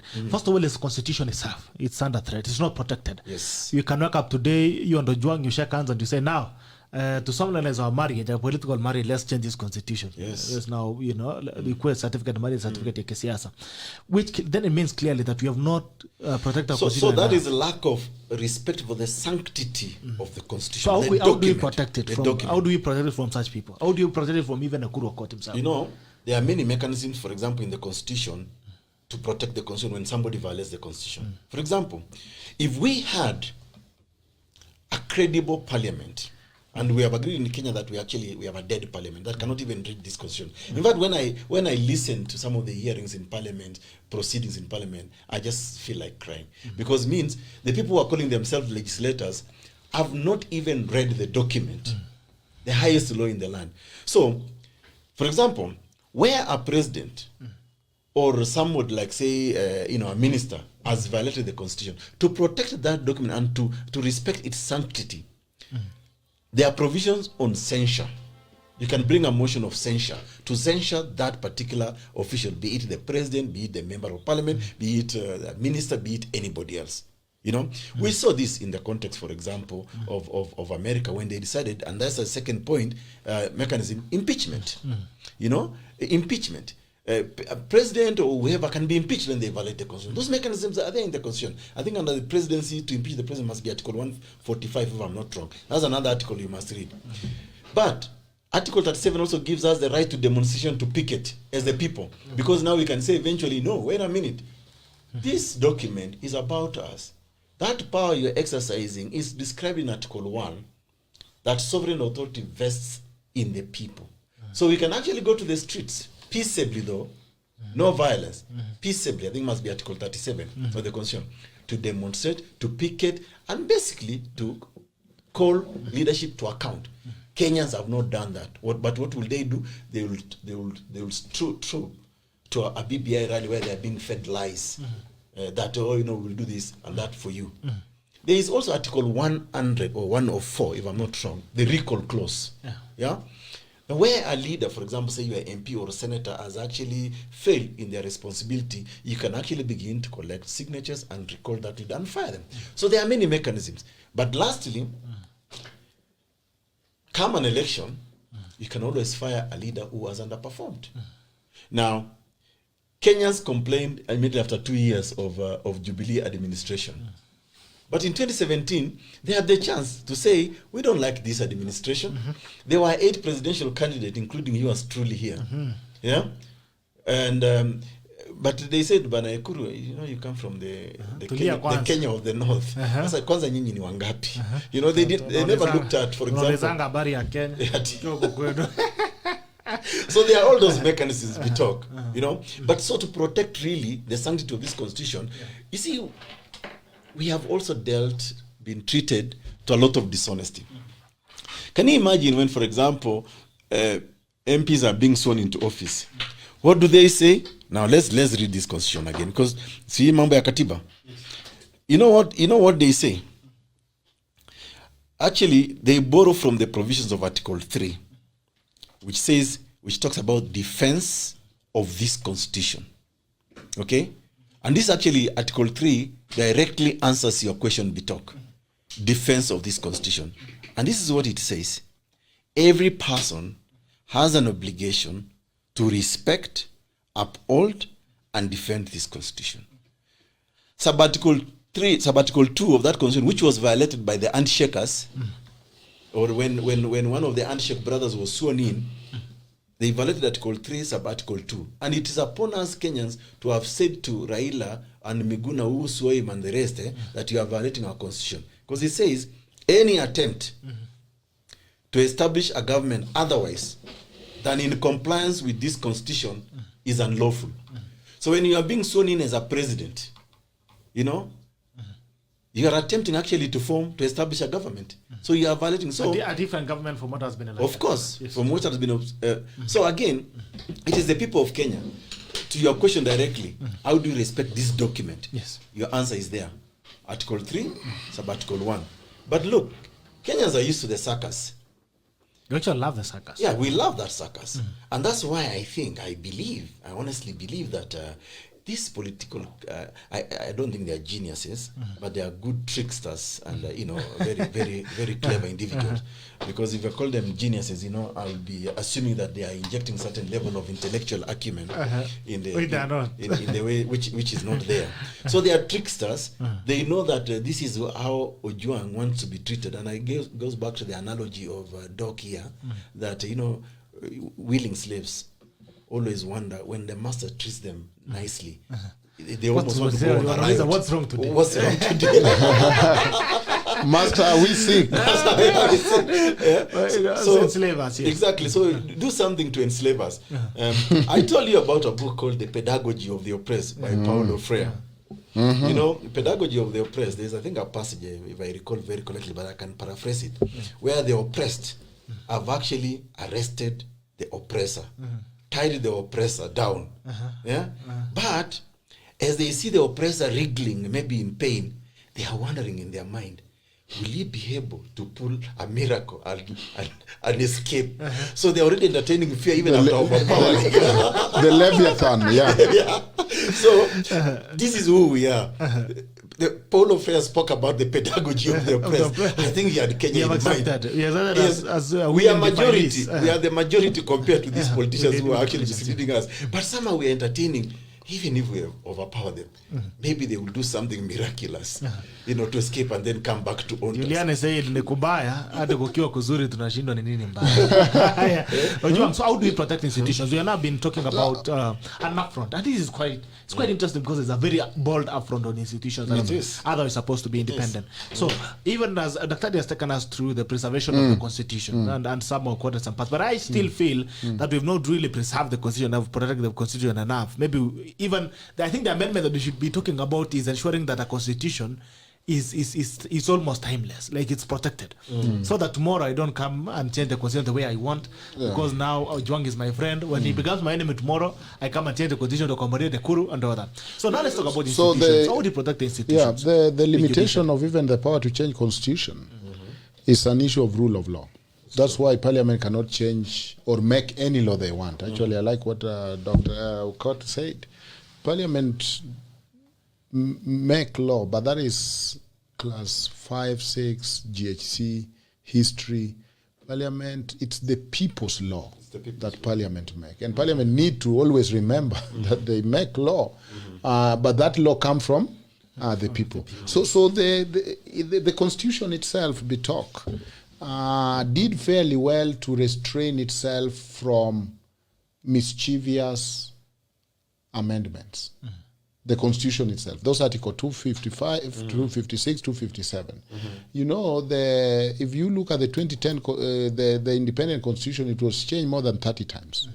To fix Odinga, to make 8 vice presidents, or leader of KANU, to say president is the one who call election date, to say if you have been charged by the executive, you lose your seat. It was all to deal with the dissent.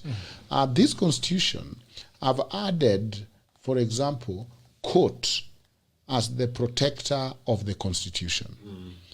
I've added that there must be referendum and the threshold for that referendum.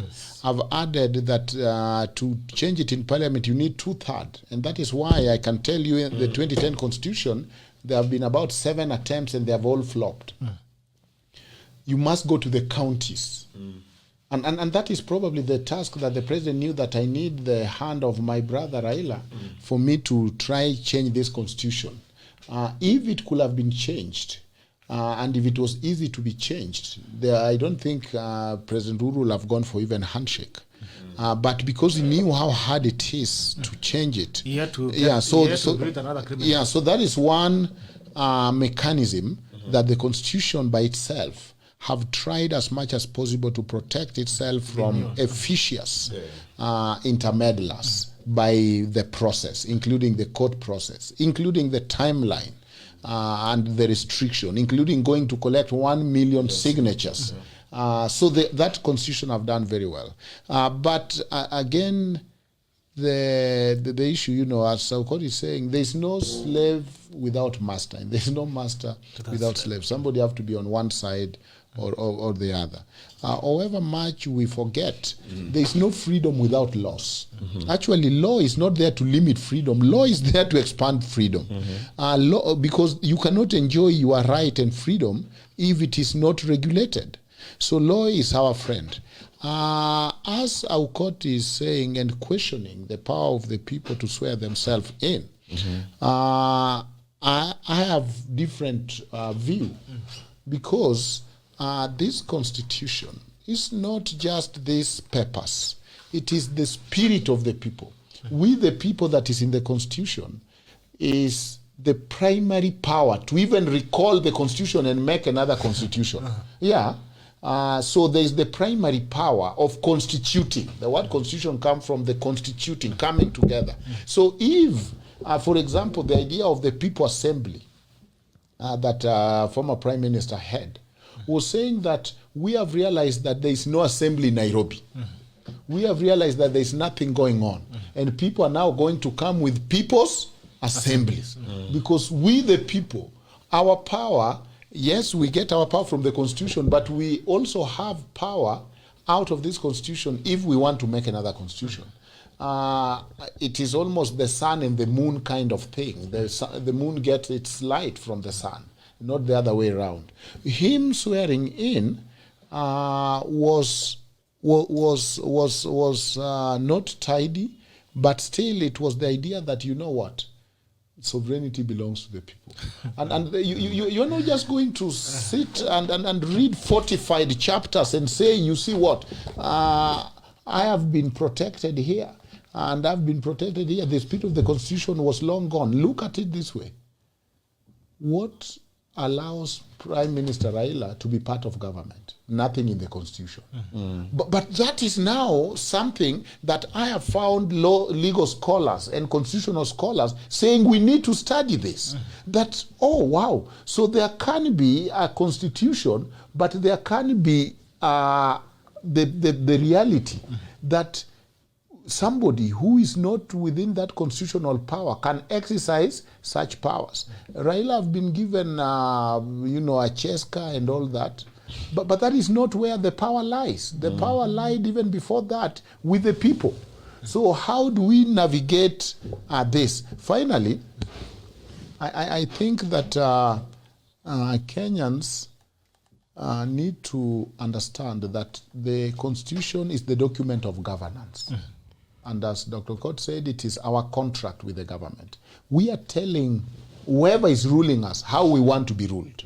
And if you can't rule us the way we want to be ruled, then you are no longer worthy of ruling us. That's why we go back for election. That is why people picket. That is why people swear themselves in. So there is governance. Constitution is a governance instrument. It restrains everybody, including the Article 10, which give the values that you should use as you govern us. Accountability. Are you accountable?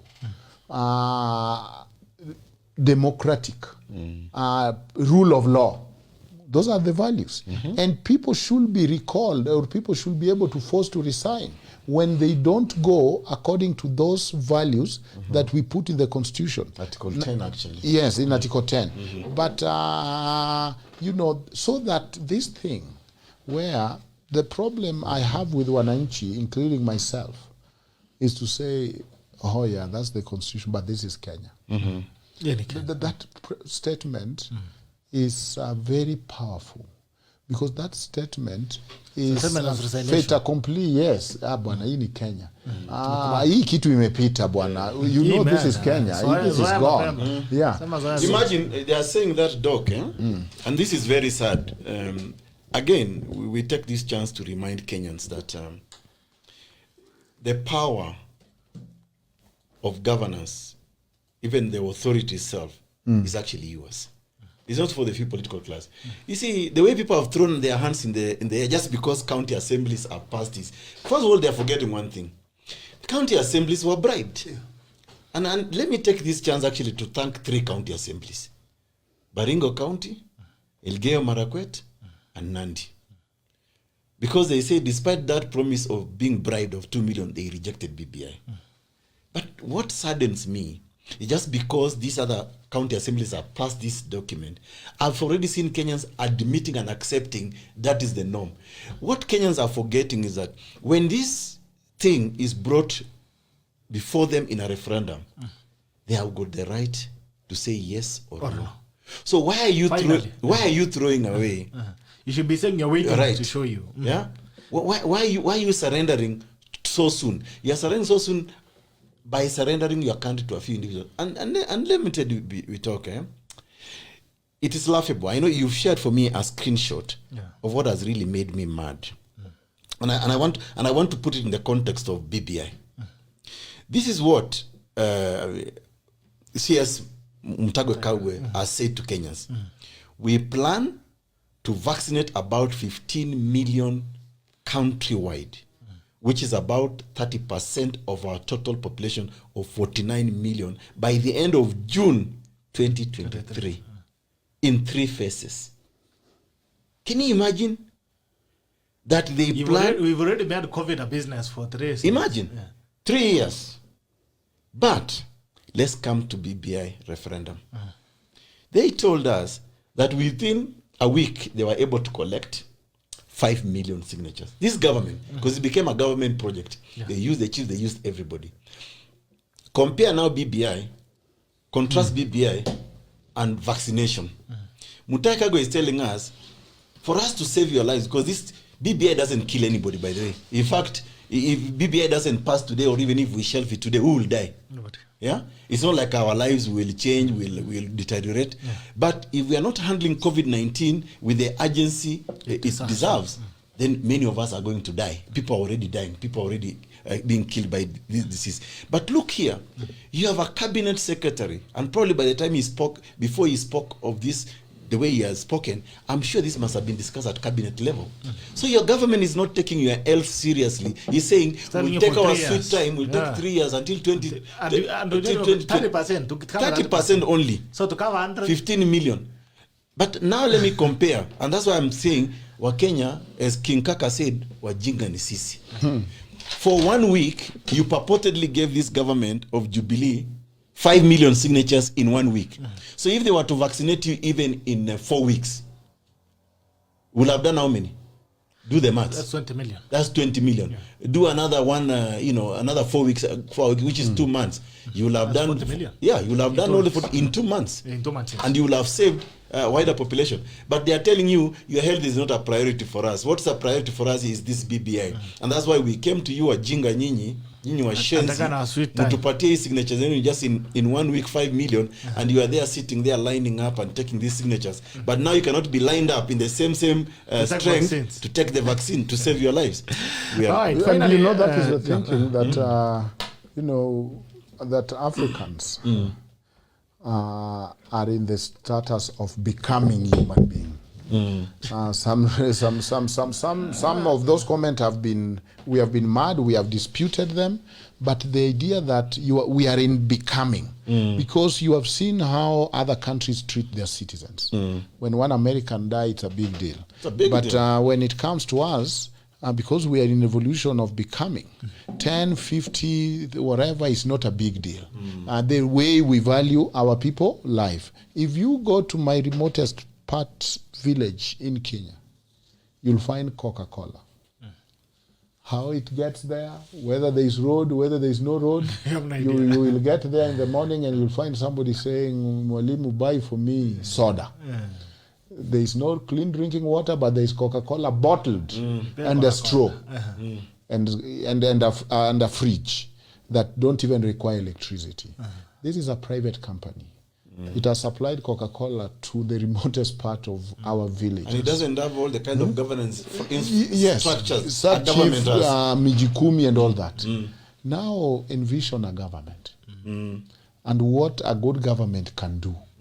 If Coca-Cola can make sure that if you go to any part of Kenya, you find Dasani, even the remotest part. And I even saw how they monitor their fridge to make sure that those shopkeepers only put their product in there. This is a private company. Exactly. And then you have a government. And it doesn't control the trillions of money that the government controls. Right.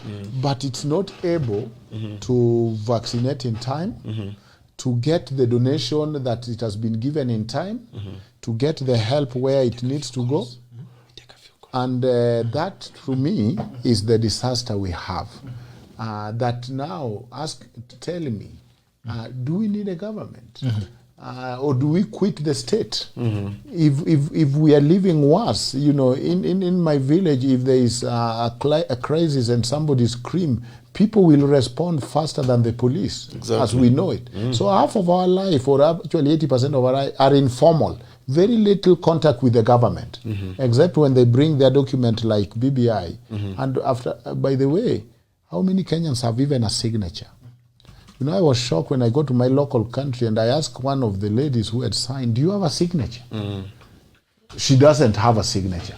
But somehow she found a way to come with a signature for the BBI. You're glad there's something that happened. So I think what is important, Bitok here, imagine like Doc has said, if just a private company can actually ensure their product reaches every part of this country, and yet the Kenyan government, in all its organizational structure, has got administrators. Now they even have the village administrator. They are called what in these wards with this new constitution.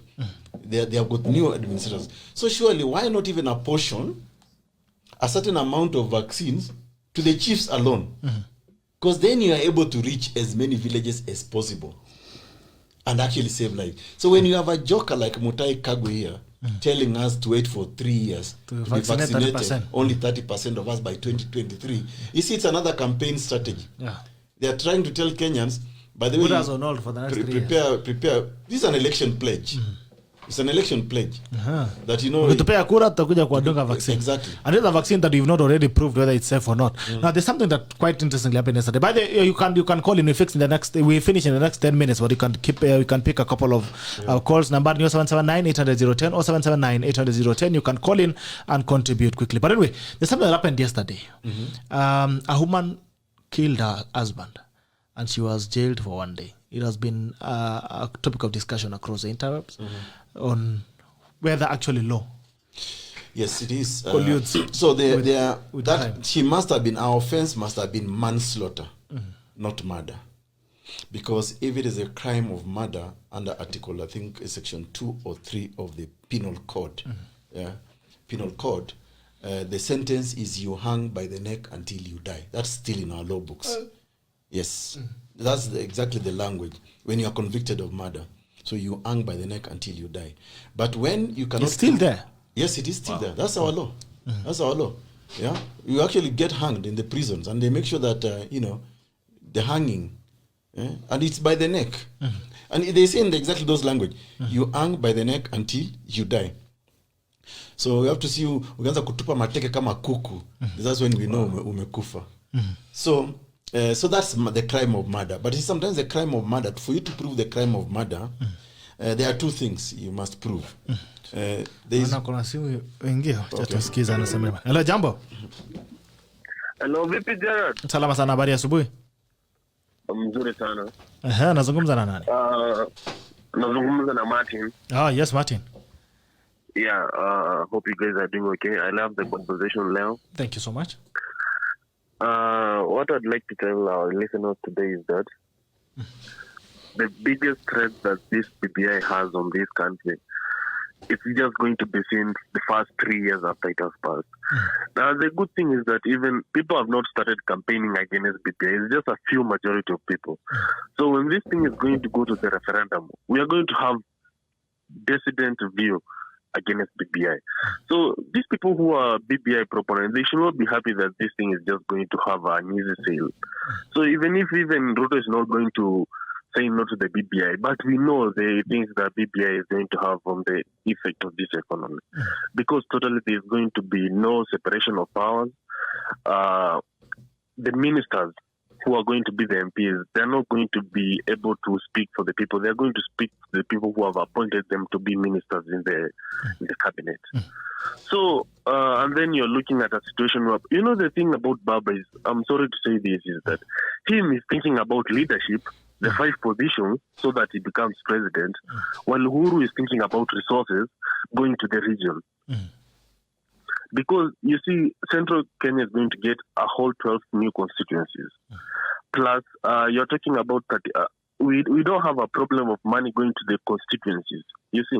But the issue is about the representation. You see.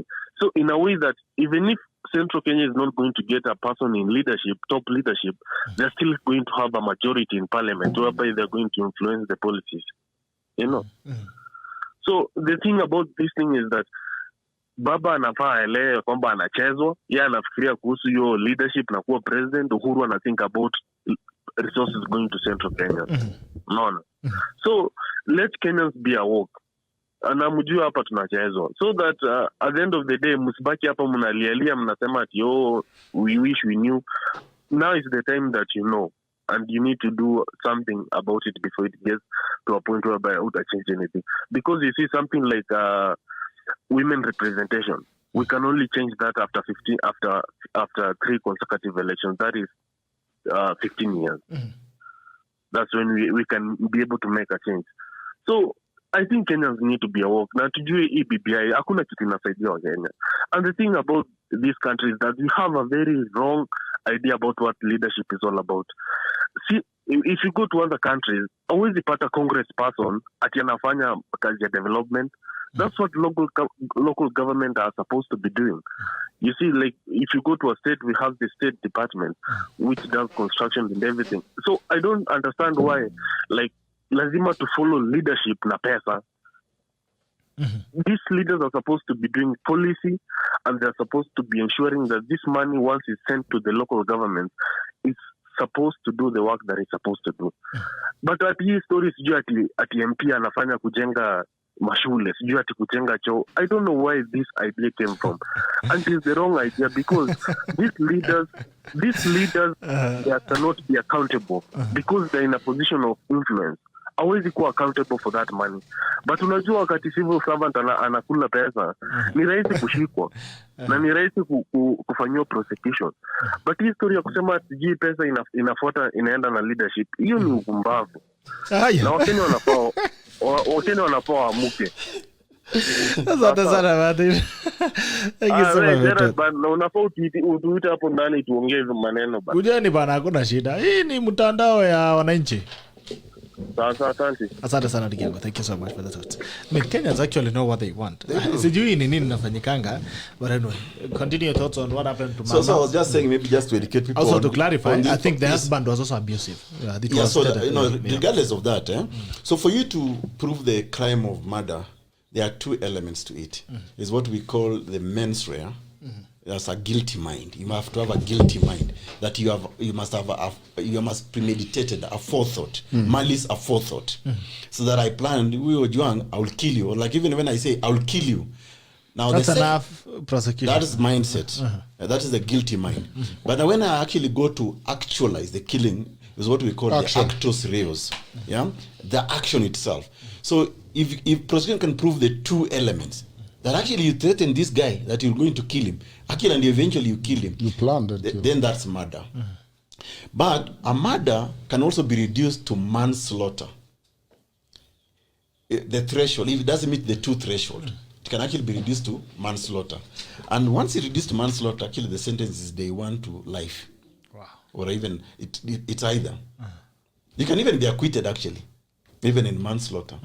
Or be jailed for a certain period of time. So I guess this woman, I don't know the details, must have managed to reduce a charge to manslaughter and maybe had some very good mitigating reasons why she was jailed for a day. And there's a possibility that maybe even the reason she may have been jailed for a day, she may have served maybe a longer term in detention. And sometimes already. So sometimes judges might take that into account. That there's already a certain level of punishment she has actually experienced. Could be months, could be years in detention.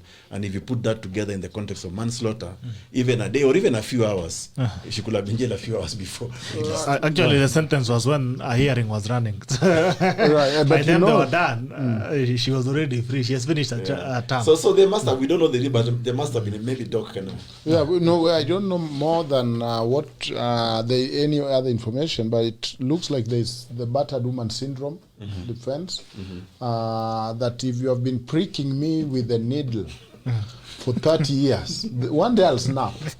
The needle prick theory. And then you say, this is not the same. I've just been pricking you with a needle. Now you have cut my neck. Right? No, but you have been pricking me for how long? And every day I tell you, stop pricking me. Stop pricking me, and you continue pricking me. But then you look at it. Criminal law is not for revenge. Yes, one of the goals is deterrence, but the other goal is also rehabilitation and looking at all the circumstances. So there is more, but I'm one of the people who don't believe that justice is only served when somebody is jailed and rot in jail. Because we still served justice even in Africa when we had no jails and prisons very well, whether it's by disbandment. People are still killing themselves. But less. There were less murder then, and there's more murder with all the jails and prisons and whatever. So there is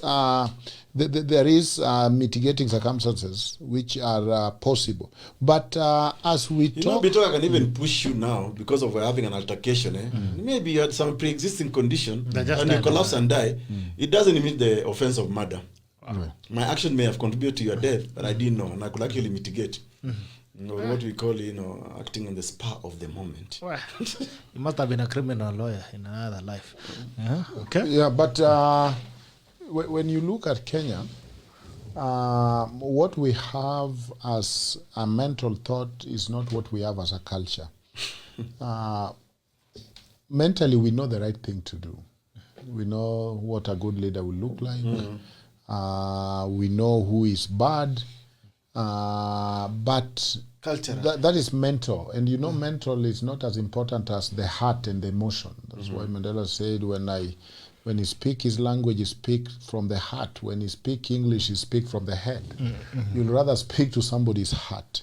And then most young people here, and even older people, went to school and did a book called Shamba la Wanyama, The Animal Farm. And the Animal Farm describes it all, just like Dr. Aukot was describing to us. The animals decided to get rid of the human beings, who are overusing them, enslaving them, and exploiting them. Soon the pigs took charge, and the pigs, came with miguu miwili mizuri, miguu minne mizuri, miguu miwili mizuri zaidi. And, I like 2 chapters there where a cow is drinking water and is telling other cows, fellow cows, this water is very cold today because of the leadership of Comrade Napoleon. And, it was time of foolishness and time of being smart at the same time. It's like the tale of 2 cities. It was days of darkness and days of light. The chicken will collect other chicken and say, chicken. I don't know how if I've told you this. I was able to manage to lay 5 eggs in a week because of the great leadership of our brother Napoleon.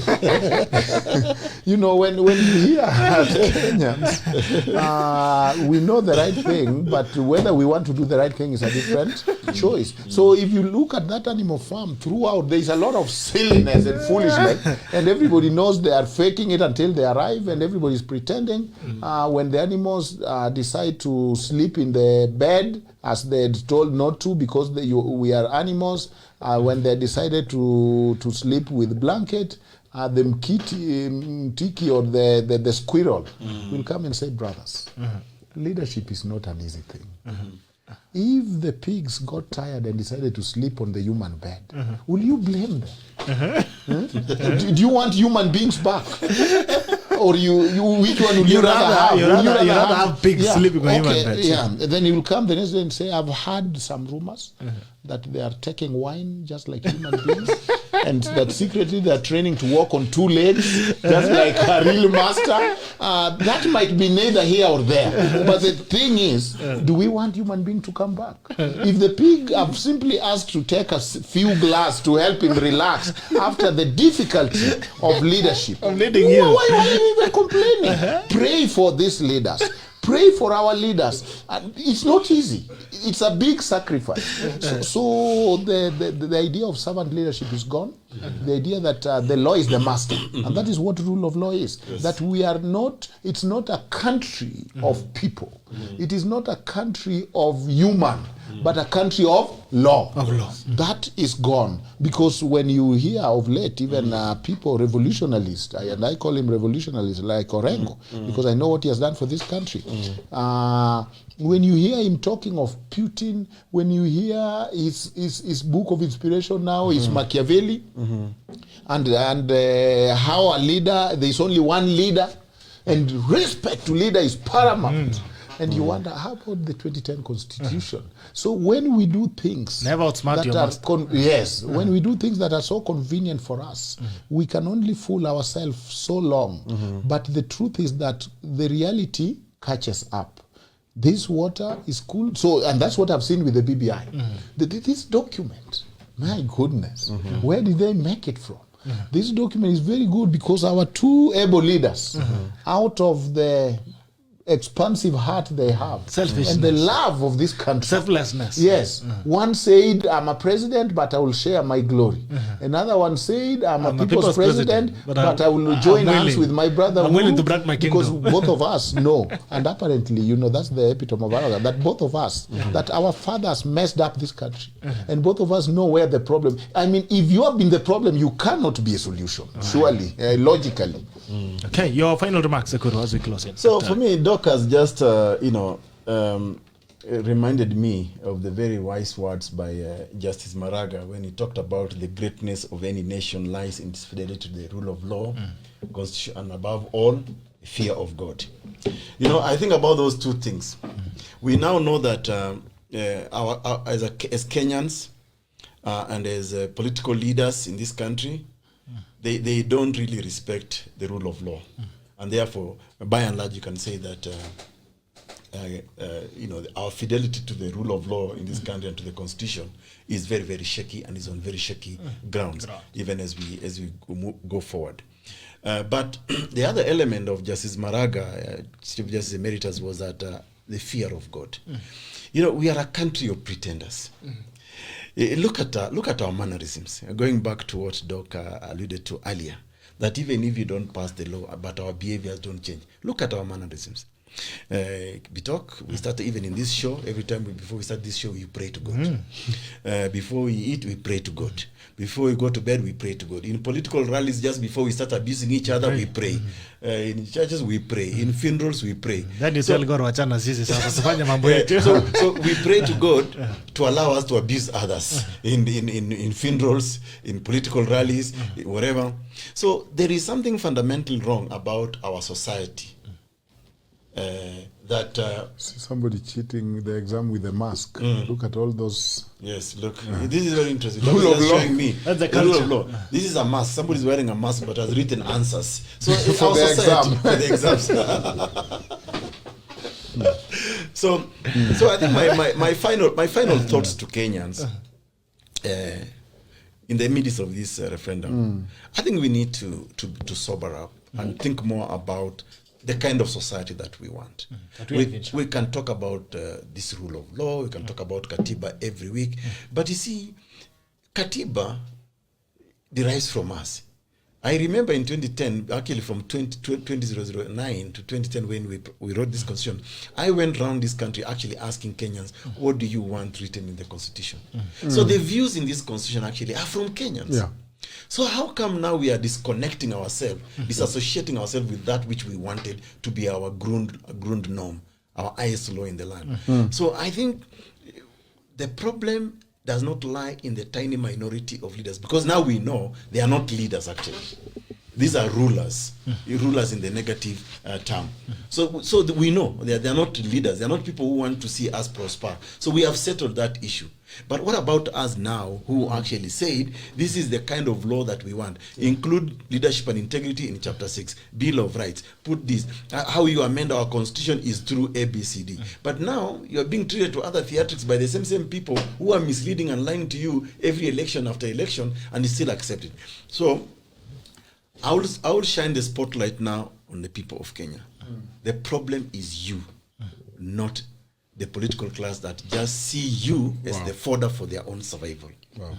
If Corona don't kill you, corruption will. We'll finish you. Fantastic, Finally. phonies and fabulous fakes. Finally, you'll have to die. Because Whichever way. And I think Kenyans Choose your poison. Yes. And I think Kenyans have And they are saying struggle lasts more. and Kenyans have a chance to demonstrate to this political leadership that, listen, you've prioritized the wrong things. Our health right now is a priority. They should be able to say to this government, go to hell. How can you tell us that you'll only vaccinate 30% of our population by 2023 in 3 years? But here you are telling us, accept a constitutional amendment process, and you are sinking in 14 billion of our money when we have not settled CBS with lecturers, CBA with clinicians, doctors, CBA with nurses. Students have no loans, they are starving. No You help. saw more universities. Their comrades And guess are what dying. Magawa told them? Go and starve because you are careless. Wow. You saw Maraga's tweet, and he said, I've said it. That is the nature of impunity. Maraga actually said, I don't care. Not Maraga Magoa. Magoa said, yes, I've seen that you're saying you're starving. Go starve yourself because you are careless. And I've said it. Well, that's the government.